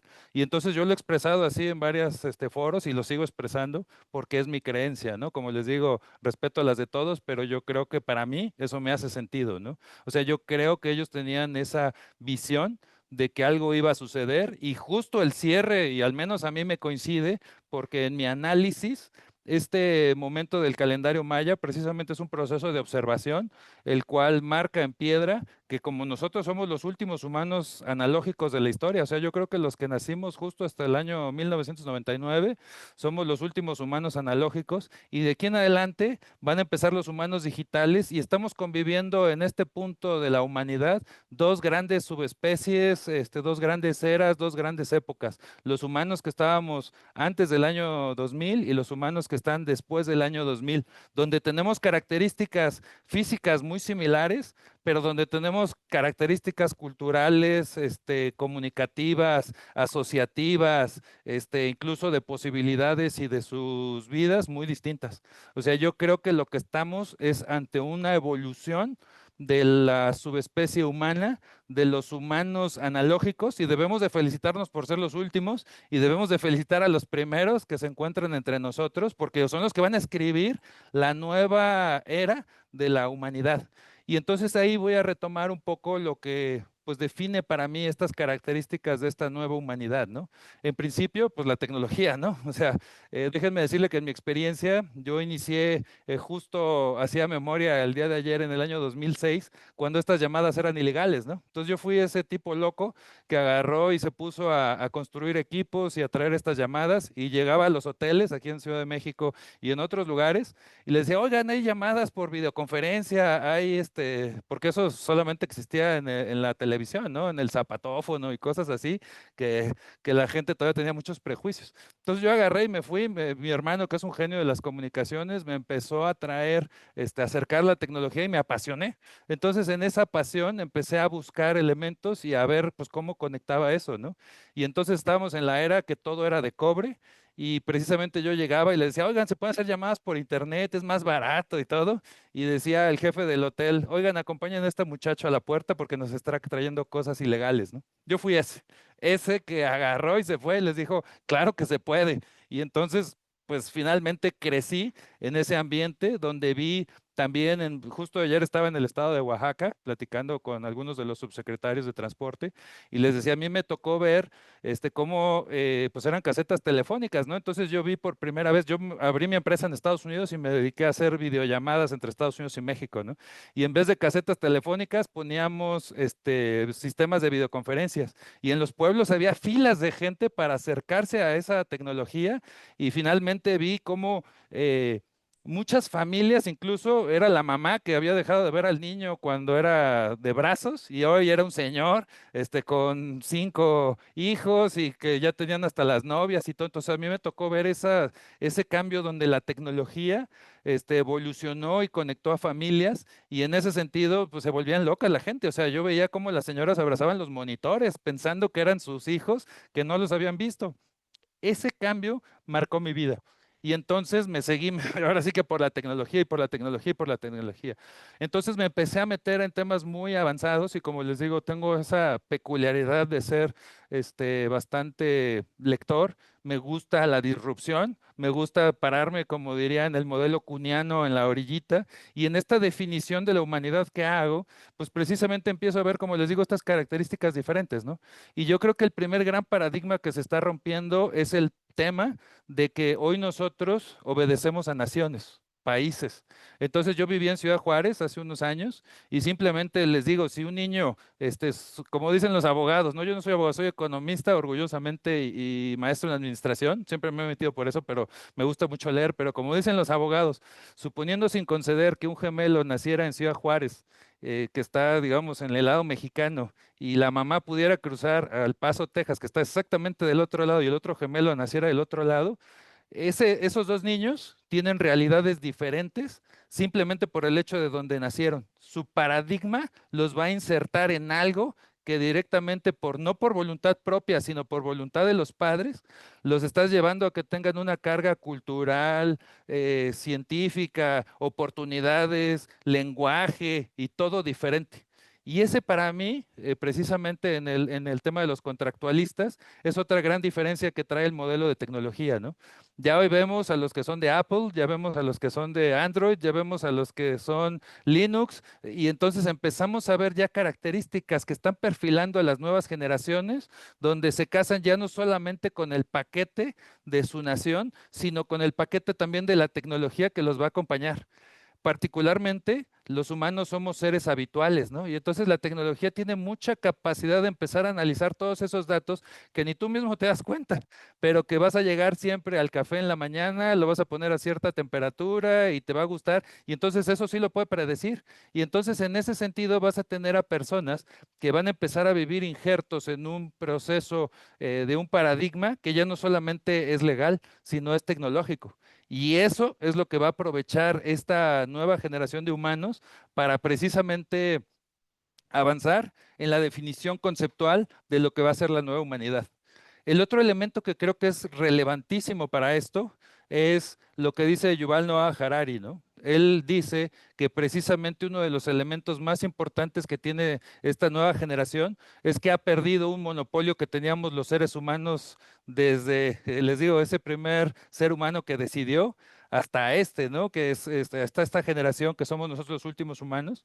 Finalmente, esta generación yo creo que lo que tiene de característica es que ya no solamente va a ser la única tomadora de decisiones, ¿no? Yuval dice, ahora hay algo que existe, que incluso precisamente Suleimán dijo que es una subespecie, pero bueno, finalmente no lo podemos definir esta cuestión de toma de decisiones, pero hay algo que tú le puedes preguntar rojo o azul y te va a decir rojo o azul y por qué. Le puedes decir 1, 2 o 3 y te va a decir 1. Y si tú le puedes estar preguntando cosas y algún dato te va a dar. Y entonces eso era una de las atribuciones que se le daba en la antigüedad a la magia, ¿no? Durante el proceso incluso de la Universidad de Harvard se han hecho muchas investigaciones acerca de la toma de decisiones y había veces que soltaban pájaros y dependiendo el número de pájaros era la decisión que tú tomabas, ¿no?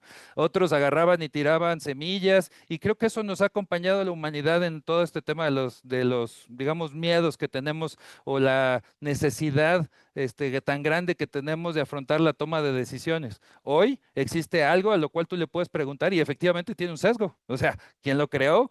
Y ustedes pueden ver este programa de Netflix que se llama Encoded Bias. Es sobre una niña afroamericana que se apasiona con el tema de la biometría facial y se da cuenta que no, su teléfono, que además había ahorrado un buen rato para comprárselo, no le abre con biometría facial. Y entonces empieza a preguntar por qué y se apasiona con eso y empieza a hacer una investigación. Y después de un tiempo, un día se pone una máscara blanca y funciona el proceso, ¿no? Entonces dice, oye, pues, ¿qué pasó? Resulta que ella, después de una investigación, encontró que los programadores que son regularmente rubios o son pelirrojos o son asiáticos, es más fácil porque ellos se toman la muestra y así está codificado el sistema. Y entonces se hizo una tabla donde si tú eres blanco, o eres asiático y hombre, tienes mayor posibilidades de que te reconozca el algoritmo. Después vienen las mujeres y así empieza hasta donde ella, que era una mujer afroamericana, su capacidad de reconocimiento es del 50%. Entonces, efectivamente, toda la tecnología tiene el sesgo que va para allá. Ahora, el siguiente elemento que yo visualizo es lo que también mencionó Michio Kaku, ¿no? Que se llama la energía. ¿Cuál es la característica que tienen estos humanos y qué los hace diferentes a nosotros? Justo precisamente ahorita hablaba Enrique del fuego, ¿no? O sea, fue nuestra primera gran tecnología que alguna vez a alguien agarró y la utilizó para defenderse y después la dominamos y hasta el día de hoy es algo que nos permite moldear, hacer y ser diferentes. Y a lo largo de la historia hemos ido nosotros cortando esa tecnología y hemos ido trayendo otras tecnologías que finalmente es nuestra capacidad de transformar la energía. Pero, ¿qué creen? Resulta que el día de hoy nuestra barrera o nuestro límite se encuentra en la energía atómica, pero el día de hoy también se abre una gran posibilidad en las comunidades digitales o en los seres humanos digitales, porque ellos van a conquistar el espacio. Y al día de hoy, la gran diferencia que van a tener con nosotros y por lo cual ellos son una nueva generación, es que pues, van a tener la capacidad de transformar la energía de otras cosas que están fuera de nuestro planeta. Hasta el día de hoy hemos montado unas pequeñas basecitas afuera del espacio y todo, pero esta generación se va a marcar y va a terminar cuando ellos tengan la capacidad de aprovechar la energía del sol. Eso es lo que va a suceder, o sea, eso es la siguiente evolución que tenemos los humanos. Nuestra línea es, y la marcó Kaku, no lo digo yo, no creo que me lo estoy aprovechando, no, le estoy dando el crédito, y él dice, esta generación de humanos digitales, su gran meta va a ser poder aprovechar toda la energía del sol y utilizarla para algo. No como hoy, paneles solares, no se trata de eso, no se trata de energías renovables, se trata de aprovechar la capacidad energética de una estrella y posteriormente iniciará la siguiente generación de los humanos, el cual tendrá la capacidad de aprovechar, y si llegamos, porque también tenemos en el proceso o en la pequeña ruta que se traza y que pone Kaku, tenemos la línea de también entender que pues puede ser que desaparezcamos antes de que tengamos la capacidad de aprovechar el sol, pero esa generación ahí va a terminar y la que sigue puede aprovechar todos varios astros solares o tipos solares, estrellas, y posteriormente, dice Kaku, las generaciones más avanzadas pueden aprovechar los agujeros negros. Esa es la ruta que él traza, ¿no? No es mía, como les digo, pero para mí se me hace algo bastante lógico porque a la humanidad y a todas las generaciones y a todo lo que pudiera estar en el universo, lo clasifica con base en su capacidad de transformación de energía. Y ahí es otro elemento que quiero comentarles. Yo me reuní precisamente al principio de este año en el Departamento de Energía de Estados Unidos. Soy parte de un grupo que se llama Hispanos en Energía y resulta que en el Departamento de Energía de Estados Unidos, viendo todos estos temas de inteligencia artificial, están haciendo ahorita los análisis. Y atrás de la inteligencia artificial, atrás del procesamiento de los datos, atrás de todo lo que vemos en nuestros dispositivos, existe energía. ¿Y qué creen? Resulta que Estados Unidos hoy tiene 30 millones de personas trabajando básicamente en energía, en todos los tipos que existen, desde la persona que limpia hasta la CEO de las compañías más grandes. Lo que dice la estadística y lo que dicen los modelos predictivos de ellos es para que seamos competentes en la siguiente generación y en el arranque de esta generación de humanos digitales, en los siguientes 25 años tenemos que duplicar nuestra capacidad de energía y nuestra capacidad de seres humanos participando en el proceso de generación de energía, transformación y distribución de la misma. Por eso, Lo que quiere decir es básicamente Estados Unidos hoy para poder ser competitivo, como vemos, esta es una carrera en la tecnología, yo lo que he visto es, se empieza una carrera por ver quién es el primero que llega a tener, este caso, la inteligencia artificial general. Y eso lo están haciendo y lo han hecho desde mucho tiempo atrás, ¿no? Yo tuve la fortuna de conocer y conozco al doctor Robert Kahn, el primer director de DARPA, con quien convivo bastante, digamos, intercambio algunos correos con él y en su visión, él dice, todos estos modelos que estamos viendo hoy que pensamos que son muy novedosos, dice, nosotros los inventamos en 1970. O sea, no crean que, y muchas de las cosas que ustedes están viendo y todo lo que ustedes creen que existe desde ahorita, dice, nosotros ya lo habíamos discutido desde entonces y es un tema que yo tardé 30 años en poder ir promoviendo Internet para que después en los 90s precisamente pudiera empezar y realmente tuvo su gran éxito por ahí del año 2000. Dice, pero muchas de las cosas que ustedes están viendo ya existen. O sea, dice, muchos de los cyberpunks que ya existíamos, ya habíamos conceptualizado conceptos como blockchain, inteligencia artificial, modelos predictivos, los hacíamos incluso, dice, para el ejército de Estados Unidos, dice, nosotros los hacíamos. Y eso ya existe, no es novedoso. O sea, finalmente nosotros lo estamos viendo ahorita como ese gran tecnología de avanzada, pero ya existe y si se leen las cosas atrás, pues es importante que veamos que ya tenemos. Eso, como les digo también, en el temas de energía, pues se quisiera referir al reporte que salió precisamente ahora en la guerra de OpenAI, ¿no? Donde Awareness Report que sacó un ex trabajador de OpenAI, ¿no?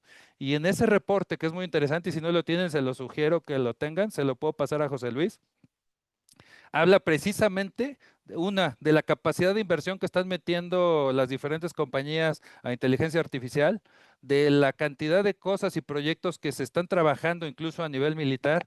Y lo interesante que tiene el reporte es justo una de las razones por las cuales Ilya Sutskever sale de OpenAI, es precisamente por el tema de seguridad y por el control que iba a tener pues, las agencias militares en la posición que tienen con Microsoft a partir de la entrada, digamos, de inversión a OpenAI.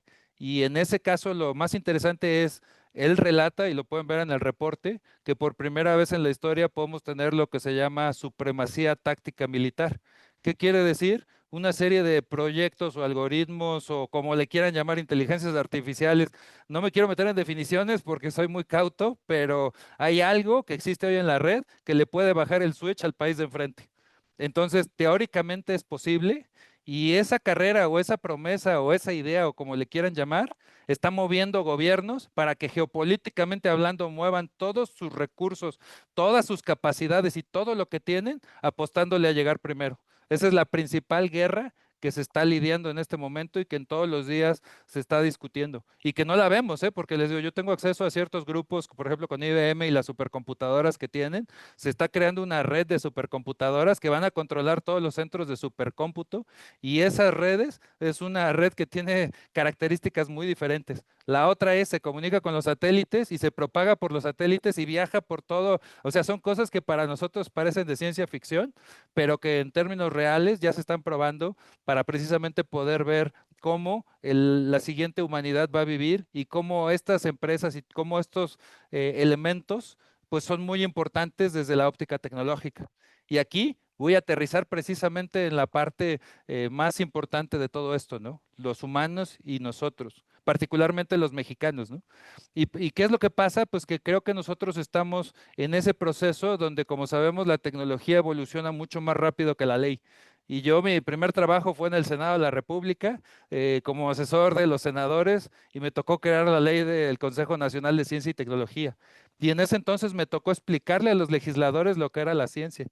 Y en ese momento les puedo decir que lo que me decían es, no me interesa, velo con mi coordinador o con mi asesor y es momento en el cual es importante que ellos lo digan y si mi fracción parlamentaria me dice que vote a favor, voto a favor y si no, voy a votar en contra. Así de pragmáticos eran, ¿no? Entonces creo que los legisladores precisamente que tienen esa alta responsabilidad de crear las leyes, hoy están enfrentando algo que les va a llegar y como les digo, pues tiene muchas características, incluso yo creo que es algo que va más allá de la legislación de un solo país. es algo que está, digamos, instalado en todo el planeta y que finalmente una legislación no lo va a poder controlar, no lo va a poder contener y está lleno de agujeros. O sea, si tú le pones un agujero por un lado, te va a llegar por otro.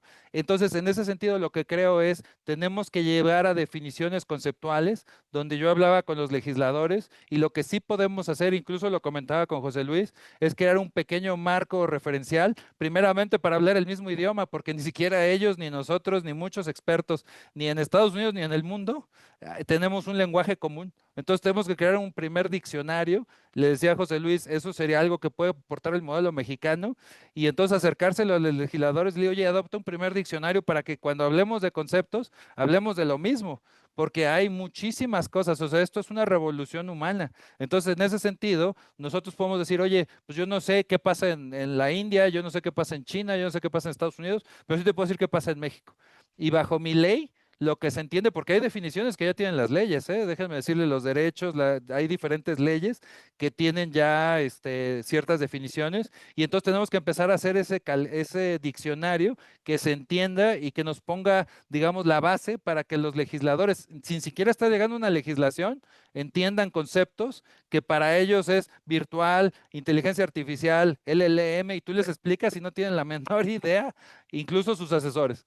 Entonces creo que ahí ese es el primer punto donde sí nosotros tenemos la capacidad de incidir para poder después entrar al análisis más profundo, que es cómo territorialmente nosotros vamos a blindar al país o cómo vamos a crear las leyes o el marco legal que nos permita, pues precisamente proteger los derechos, etcétera. En mi óptica, no hay otra más que modificar la Constitución. ¿Por qué? Porque en mi óptica yo lo que creo es, yo soy Juan Carlos del Castillo, soy un ser humano que existe, me declaro vivo, pero hay cosas que si está en la red, el Estado puede tomar mi identidad y jalarla. Y en ese momento, ¿quién es el dueño de la identidad? ¿El Estado o yo? Y entonces, constitucionalmente hablando, necesitamos saber si la información que tienen los bancos es de ellos o es mía, o si la información que tiene Facebook es de ellos o es mía, aunque yo firme los acuerdos y todo. Entonces yo creo, en mi juicio, que todas mis expresiones, sean estas digitales, virtuales, deben de ser mías. O sea, todo lo que sea Juan Carlos del Castillo, como sea que se comunique, mis ideas, todo lo que yo soy, me debe de pertenecer a mí. Mis imágenes, mi voz, todo, todo, absolutamente todo, porque es el principio básico que debemos de entender como humanos digitales. O sea, hoy día existe una realidad real que es la que nosotros estamos viviendo y en la que les digo, somos los últimos de esta generación, pero en la red hay otra. O sea, finalmente los jóvenes tienen otra manera, otra forma de comunicarse, y mi lógica es, tenemos que ir a la Carta Máxima precisamente para poder atribuir a todos los humanos lo que somos, que es nuestra primera garantía que deberíamos de tener. Todo lo que sea yo en esta red, o si en el futuro existe otra manera energética, como les digo, de todo, los legisladores de esta época tienen que entender que se lo debe de atribuir a la persona, porque de ahí puede ya derivar absolutamente todo lo demás. Ya de una vez teniendo ese derecho reconocido y constitucionalmente asignado, entonces en ese momento sí, ya le puedes poner, oye, mira, si haces esto, te pasa esto, si haces lo otro, te pasa el otro, tus derechos. Pero lo primero que tenemos que entender es que estamos ante una constitución que es de papel, y por el otro lado hay un mundo digital que no está constitucionalmente legislado. Y así como les decía en los mayas, esa es precisamente la analogía, donde nosotros tenemos que pasar a decir, pues en el mundo real y en el mundo virtual, todo lo que sea Juan Carlos del Castillo le pertenece. Ahora, y la otra es, si en el futuro, por alguna razón pueden hacer una imagen mía, pues al yo ser dueño de mí mismo, se lo puedo dar a mis hijos o a mis descendientes o a quien a mí se me dé la gana para que use mis derechos posteriormente. O sea, tenemos que también en alguna manera generar esos derechos para que constitucionalmente no vaya a pasar que en el futuro pues alguien haga una imagen mía, como estoy conectado ahorita con varias personas y ya les están haciendo sus deepfakes, ¿no? Entonces, eso yo creo que es la primera gran discusión, lo que sí podemos alcanzar en esta primera base. Yo creo que, les digo, yo soy muy pragmático, me encanta irme sobre un primer tema, y creo que para mí lo primero que tenemos que hacer es un diccionario. O sea, todos hablar el mismo lenguaje, al menos en México. No podemos hacerlo en otros lugares, pero sí exportarlo y decirles, mira, esto es inteligencia artificial o esto es tecnología o es innovación, porque yo creo que es singularidad. Por eso yo cuando cofundé la cámara en Washington le puse singularidad, ¿no? Es el día en el cual los humanos y las computadoras, pues al menos en capacidad de procesamiento de datos, no en su ser, precisamente como lo dice el doctor Kurzweil, pues vamos a estar en parejos. El tema no es ese año, el tema es el que sigue, porque va a empezar a duplicar y triplicar las capacidades de los seres humanos. Creo que ese es un hito que es precisamente al cual el día que lleguemos, pues vamos a saber qué pasa, ¿no? Todo lo demás es teoría, pero al día de hoy lo que sí creo es, sí podemos hacer un diccionario, sí podemos hacer un guía de concepto, como le quieran llamar, algo que primeramente nos ponga el piso plano y con las atribuciones soberanas que tiene nuestro país, podemos construirlo, podemos socializarlo, llevarlo a las cámaras, que las cámaras lo adopten y una vez adoptado, incluso con sus ideas, pues eso es lo que tenemos que aportar a esta generación. O sea, la base, los fundamentos. Lo primero nos podemos equivocar, sí, no va a haber versión perfecta.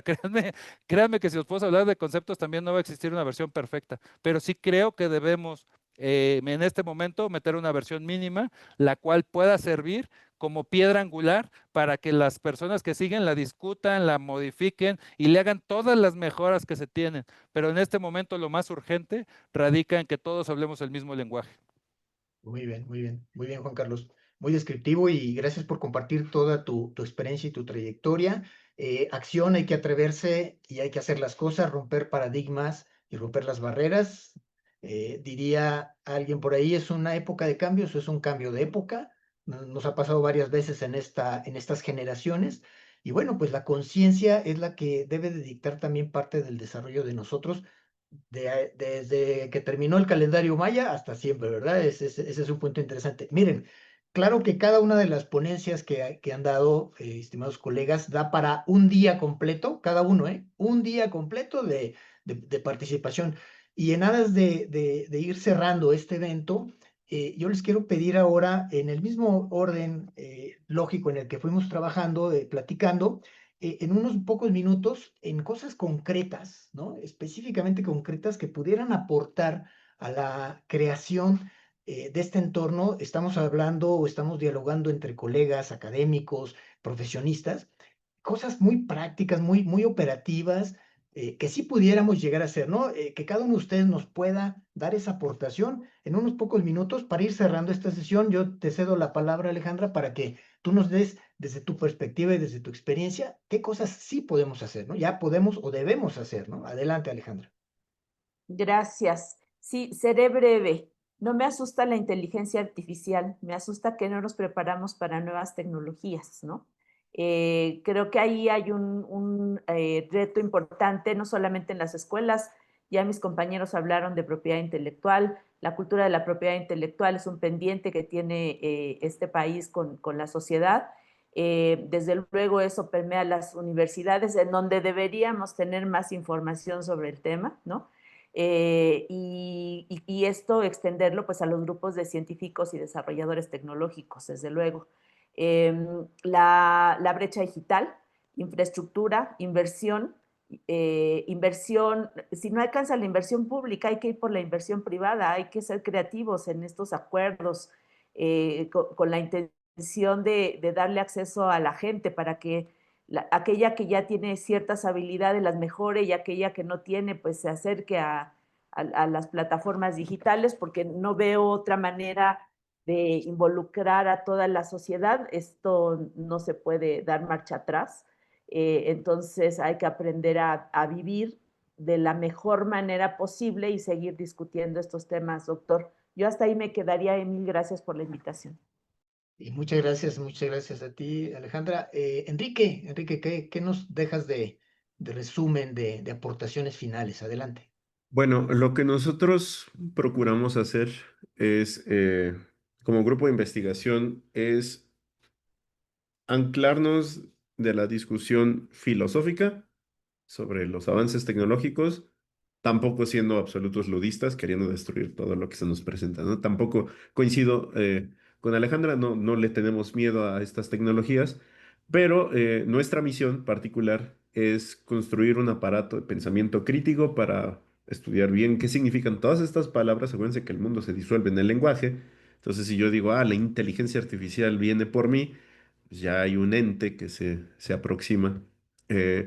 Entonces lo que queremos es, al menos desde nuestra trinchera, que es bastante humilde, eh, producir suficientes instrumentos de divulgación, espacios de discusión, tenemos eventos anuales para eso, en los que podamos vincularnos con la industria, vincularnos con los académicos que están trabajando en investigación de punta, vincularnos con filósofos de la tecnología, vincularnos con personas que bueno, personas legisladoras o personas tomadoras de decisiones en espacios relevantes como estas empresas tecnocientíficas como Google, como Amazon, para poder construir este entramado del cual ya se habló anteriormente, ¿no? Necesitamos ciertamente un diccionario. Yo más bien pensaría en que necesitamos una enciclopedia enorme. Esto es un trabajo titánico. Entonces, para mí, los pasos, las acciones que tenemos a la mano nosotros son continuar produciendo espacios para el intercambio crítico de ideas, nunca desvinculados de los desarrollos tecnológicos e industriales, porque a final de cuentas, la teoría sin práctica no nos sirve de mucho, ¿no? Entonces, no vamos a teorizar solamente sobre castillos en el aire, estamos teorizando sobre lo que existe, estamos teorizando sobre cosas que podrían cambiar, cosas que podríamos empezar a nombrar antes de que lleguen. Eh, Ciertamente todos los desarrollos de los grandes modelos de lenguaje, los transformadores, pues, eh, pues, son antiquísimos, ¿no? O sea, de los setentas, el gran pionero realmente de las redes neuronales no fueron ni McCulloch ni Pitts, fue el asesor doctoral de Walter Pitts, que se llamó Nicolás Rashevsky, que él produjo una primera aproximación a cómo podrían darse a lugar las redes neuronales artificiales. eh, y les estoy hablando de los, si no mal recuerdo, de los 30. Entonces, si hay un desarrollo teórico importante, el problema es que no teníamos la tecnología. La invención de las tarjetas aceleradoras de gráficos para computadora, para videojuegos, llegó en muy buen momento para poder hacer cómputos paralelos y darle vida a estas cosas, pero ha crecido todo pero tan rápido que no hemos tenido tiempo de apuntar el dedo y decir, ah, eso es esta cosa y esta otra cosa se llama de esta otra forma y esto debe tener una regulación y esto no. Eh, entonces, bueno, hay que aceptar que nos quedamos atrás, que estos esfuerzos todos llegan tarde, pero que ninguno es menos válido que el otro por la medida del tiempo. Entonces, bueno, nosotros tenemos esas misiones por parte ya, para terminar esta intervención, por parte de grupos interdisciplinarios como este. Una de las cosas que me parece que son de suma importancia es salir, ¿no? A la calle y decirle, hablar con la gente y obtener sus sentires sobre cómo estas tecnologías les están modificando, porque yo aquí puedo hablar sobre si la inteligencia artificial es o no un agente, pero ciertamente algún trabajador que haya sido sustituido por una máquina de cobro me va a decir, pues yo lo sentí como un agente, ¿no? Porque llegó algo y me quitó el trabajo. Entonces, estas conexiones entre sociedad, academia, industria y gobierno para mí son extremadamente importantes y creo que la acción central está en mantener estas redes bien estrechas, mantener la comunicación siempre con altura de miras, apertura de mente. Yo creo que ningún punto de vista es menos importante que el otro, todos nutren y por eso me congratulo de estar en este espacio. Muchas gracias, Enrique, muchas gracias. Muy interesante tus reflexiones. Rodolfo, también un par de apreciaciones finales desarrollando o desarrollado de tu trabajo, por favor. Sí, por supuesto, en armonía a lo antes dicho y haciendo un énfasis especial para también generar una nueva ola de abogados que vayan acorde a estas necesidades, exhortos por supuesto, urgencias demandadas por la sociedad. Pongo en especial énfasis el siguiente tema, que es particularizar la nueva visión de entender las cosas de forma transversal. De hecho, muchas veces se menciona que propiamente el derecho dentro de las ciencias sociales y humanidades es la que más aborda esos matices enriquecedores, aunque el estudiante ya al final no lo desempeñe de esa manera, antropológicamente, sociológicamente, filosóficamente.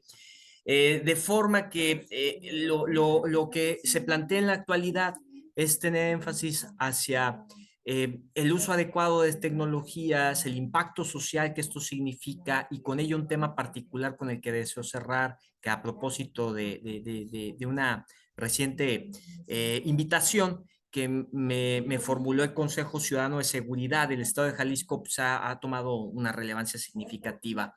La prevención digital, la prevención sobre estas nuevas manifestaciones de la sociedad con el uso inadecuado de la inteligencia artificial y que han generado actos atroces para la vida en sociedad de cualquier niña, niño, adolescente e integrante de la sociedad en términos amplios. Con ello, pues se tiene que tener una configuración nueva en los marcos jurídicos. Hablamos de una convergencia afortunada en donde definamos de lo que estamos hablando. Les comparto rápidamente que México ha tenido en dentro de su configuración de república, particularmente en el estado de Sinaloa, la actualización a su código penal, en donde define inteligencia artificial, particularmente en su artículo 185 bis C.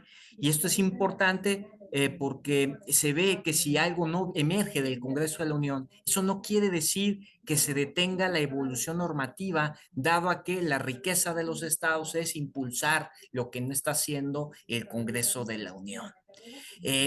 Y posteriormente la Suprema Corte avaló esta determinación en febrero de este mismo año y hace que casos tan polémicos como el de Diego N., pues ya tengan justicia. Nada más para decir, Diego N. fue aquel responsable expulsado de la comunidad universitaria del Instituto Politécnico Nacional por tener en su poder 166,000 fotografías de mujeres para hacer pornografía con el uso de inteligencia artificial. Gravísimo. Entonces, decirle al auditorio que es importantísimo converger con quienes están alrededor de su seno familiar, ya que las familias son la columna vertebral de la sociedad.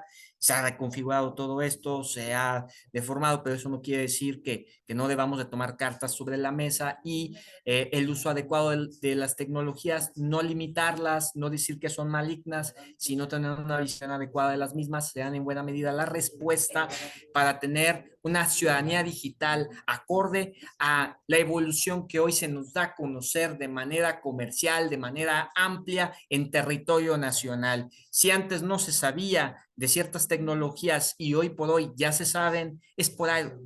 Si hay muchas cosas que se desconocen y que no podrían decirse en espacios públicos, también tiene su razón. Y es porque, como lo dije en la primera intervención, mi querido doctor Eugenio y compañeros, y compagino perfectamente con el doctor del Castillo, porque definitivamente no están preparados para eso y es porque falta cultura y la cultura no se puede generar en 6, 12 años, es un proceso y es un antes y un después en esta evolución de la humanidad. Ya será un nuevo Homo sapiens el que tome la batuta de un mundo que esté convergiendo en un paralelismo, como hoy ya lo estamos viviendo, entre la realidad natural y la realidad virtual.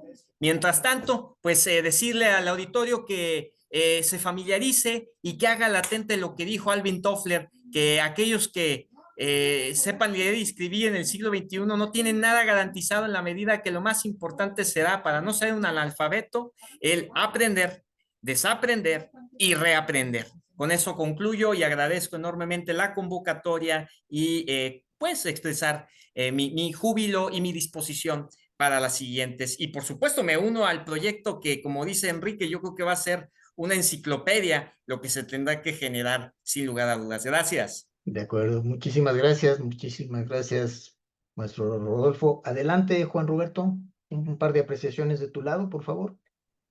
Nada, pues muchísimas gracias por la invitación. La verdad es que me ha encantado ver diferentes perspectivas en torno a la vinculación de los derechos digitales con la inteligencia artificial desde pues diferentes áreas de expertise.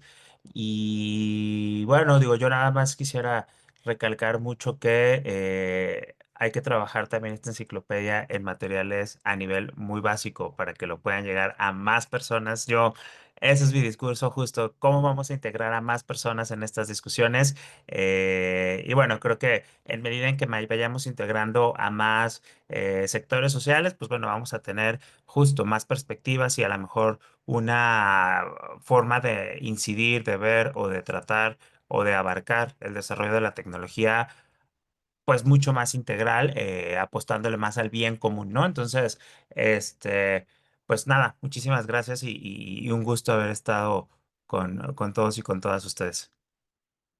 Y muchas gracias, también un gusto, Juan Roberto. Juan Carlos, contigo cerramos también esta parte, por favor.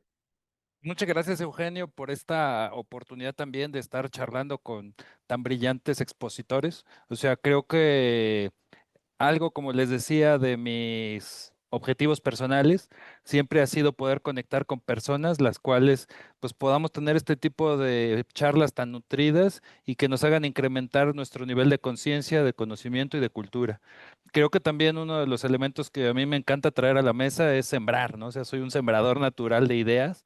Me encanta poner esa base y déjenme decirles que en mi perspectiva, pues está abierta la puerta del cambio, ¿no? O sea, justo ahora lo que vemos en el mundo es disrupción, es movilidad, es crisis. Pero todas esas crisis que se dan a nivel global son grandes oportunidades para las personas como nosotros que podemos estar precisamente incidiendo en crear cosas, ¿no? Y justo ese es el momento en el cual creo que estos grupos se convierten en más valiosos porque puedes aportar y precisamente lo importante es que la información que llegue a las personas, pues llegue precisamente de otras que están analizando las cosas y que lo hacen con el bien, ¿no? Yo creo que, como les digo, tenemos que crear el legado de la generación analógica, dejando un mejor mundo para la generación digital. Somos los últimos y en ese sentido la invitación es a que pongan sus talentos y sus superpoderes, si lo quieren hablar en el tema de los jóvenes, en poder dejar una base sólida, porque sabemos que justo la enciclopedia es muy grande, pero al menos que dejemos la primera base para que ellos construyan de ahí, ¿no? O sea, creo que las grandes instituciones se han convertido a lo largo del tiempo en bases sólidas, lo hemos visto en muchas como la iglesia, los gobiernos y otras, entonces estamos abiertos en esta época y en este momento, porque después se va a cerrar, ¿eh? Créanme que la puerta está abierta ahorita porque no existe. Entonces, lo que salga de sus mentes puede crear una gran institución, una revolución, un planeta, lo que ustedes como le quieran llamar, ¿no? Pero yo simplemente los invito a que no se limiten. Creo que esa es la más importante oportunidad que tenemos en este momento, ¿no? Está abierta la puerta y finalmente hagamos acciones. No queramos hacerlo perfecto porque no lo podemos hacer, porque justo tener la verdad absoluta no la tenemos, pero lo que sí tenemos es metodología para poder publicar, para poder crear las cosas en nuestro conocimiento y con nuestras capacidades. Eso es mi comentario. Muchas gracias a todos y es un gusto haber charlado con ustedes. Sí, también muchas gracias y un placer, Juan Carlos. Pues miren, estamos llegando al final. Me parece que nos extendimos un poquito, pero creo que los temas lo ameritaron y por supuesto sus participaciones tan profundas y profesionales, tan específicas. Y yo nada más cierro rápidamente esta sesión en el entendido de que pues tenemos en nuestras manos hoy grandes posibilidades. Tenemos la fortuna de estar viviendo en esta época de cambios, mencionaba hace rato época de cambios o cambio de época, y tenemos la fortuna de contar con especialistas como los colegas que han participado el día de hoy, algunos más, y con la importante integración de estos conocimientos, de estos conceptos y de este tipo de foro de parte de la NOYES. Creo que tenemos que seguir construyendo y aterrizando prácticamente en varias de las opciones que ustedes estuvieron mencionando y que la suma de los elementos adicionales que puedan estar siendo en este gran producto va a generar a nivel de México pues una diferencia importante. Claro, porque tenemos que hacer las cosas, no solamente son bases teóricas y son bases de pensamiento o solamente de reflexión, sino tenemos que actuar y actuar muy rápido porque también es cierto que se mencionó, de repente vamos atrás y de repente vamos rezagados y de repente la brecha digital y se sigue ampliando la brecha. Creo que todos en conjunto podemos desarrollar un montón de actividades desde nuestra trinchera y aportando hacia las demás partes de nuestra sociedad. Yo con esto cierro y le pido la palabra, le cedo la palabra a José Luis para que pues, nos dé, por favor, sus puntos finales. Muchas gracias a todos. Hasta luego. Muchísimas gracias, Eugenio, Rodolfo, Alejandra, Juan Roberto, Juan Carlos, Enrique, de verdad, es maravilloso. Muy agradecido profundamente a todos ustedes como panelistas, sobre todo por esa generosidad que tienen hacia las instituciones de educación superior. Obviamente cada aportación ofrece pues una visión muy crítica que enriquece de verdad todo lo que tiene que ver con este enriquecimiento, ¿no? De esa intersección, inteligencia artificial, derechos humanos, siendo más importantes, por supuesto, los derechos humanos ante todo y que, bueno, ustedes contribuyen justamente y que cada intervención pues nos habla de esa urgencia de situar a los derechos digitales o los derechos humanos, cual sea el caso, en este desarrollo tecnológico. Obviamente la calidad que nos ofrecen es fundamental en cuanto a su aportación y pues el diálogo que se dan cuenta, muy multidisciplinario. Creo que eso es maravilloso. Cada quien con un enfoque que aporta y enriquece y que además deja una gran huella, ¿no? Significativa a esta jornada. Pues nuevamente, con mucho agradecimiento y por supuesto, a nombre de la doctora Carmen Díaz Novelo, coordinadora de este grupo de inteligencia artificial en la educación superior, también a nombre del doctor Irán Calvo, quien es secretario técnico, y de Adrián Soto, que estás aquí, abre tu cámara, tú eres secretario técnico de este grupo y eres fundamental. Pues de verdad, muchísimas gracias y pues cerremos estas sesiones del mes de mayo, invitarlos para el próximo mes. Lo que viene va a ser muy interesante, ya les estaremos avisando. Y bueno, antes de cerrar, nuestro colega Gabriel Lomelí está levantando la mano seguramente para hacer algún anuncio parroquial. Adelante, Gabriel. Hola, ¿qué tal? Bueno, además de agradecerles su excelente y destacada participación en estas jornadas, quiero compartirles lo que es el reconocimiento que se ha elaborado para ustedes. No sé si ahí alcanzan a ver ya mi pantalla. ¿Está cargando ya? Ok, muchísimas gracias. Ok, reconocimiento a Enrique Francisco.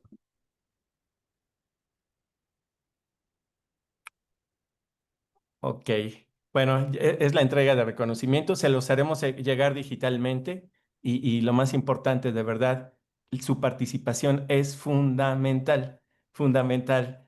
Cada punto de vista es maravilloso y de verdad, muchas gracias. Creo que la labor que cada uno de ustedes tiene desde sus trincheras y lo que podemos hacer en conjunto es lo que no solo suma, no solo multiplica, exponencia lo que podemos lograr.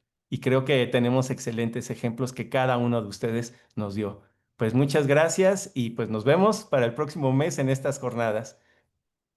Más que agradecido. Excelente tarde para todos. Gracias a todos. Gracias. Hasta luego y muchísimas gracias a todos. Gracias. Gracias, muy buena tarde. Hasta luego.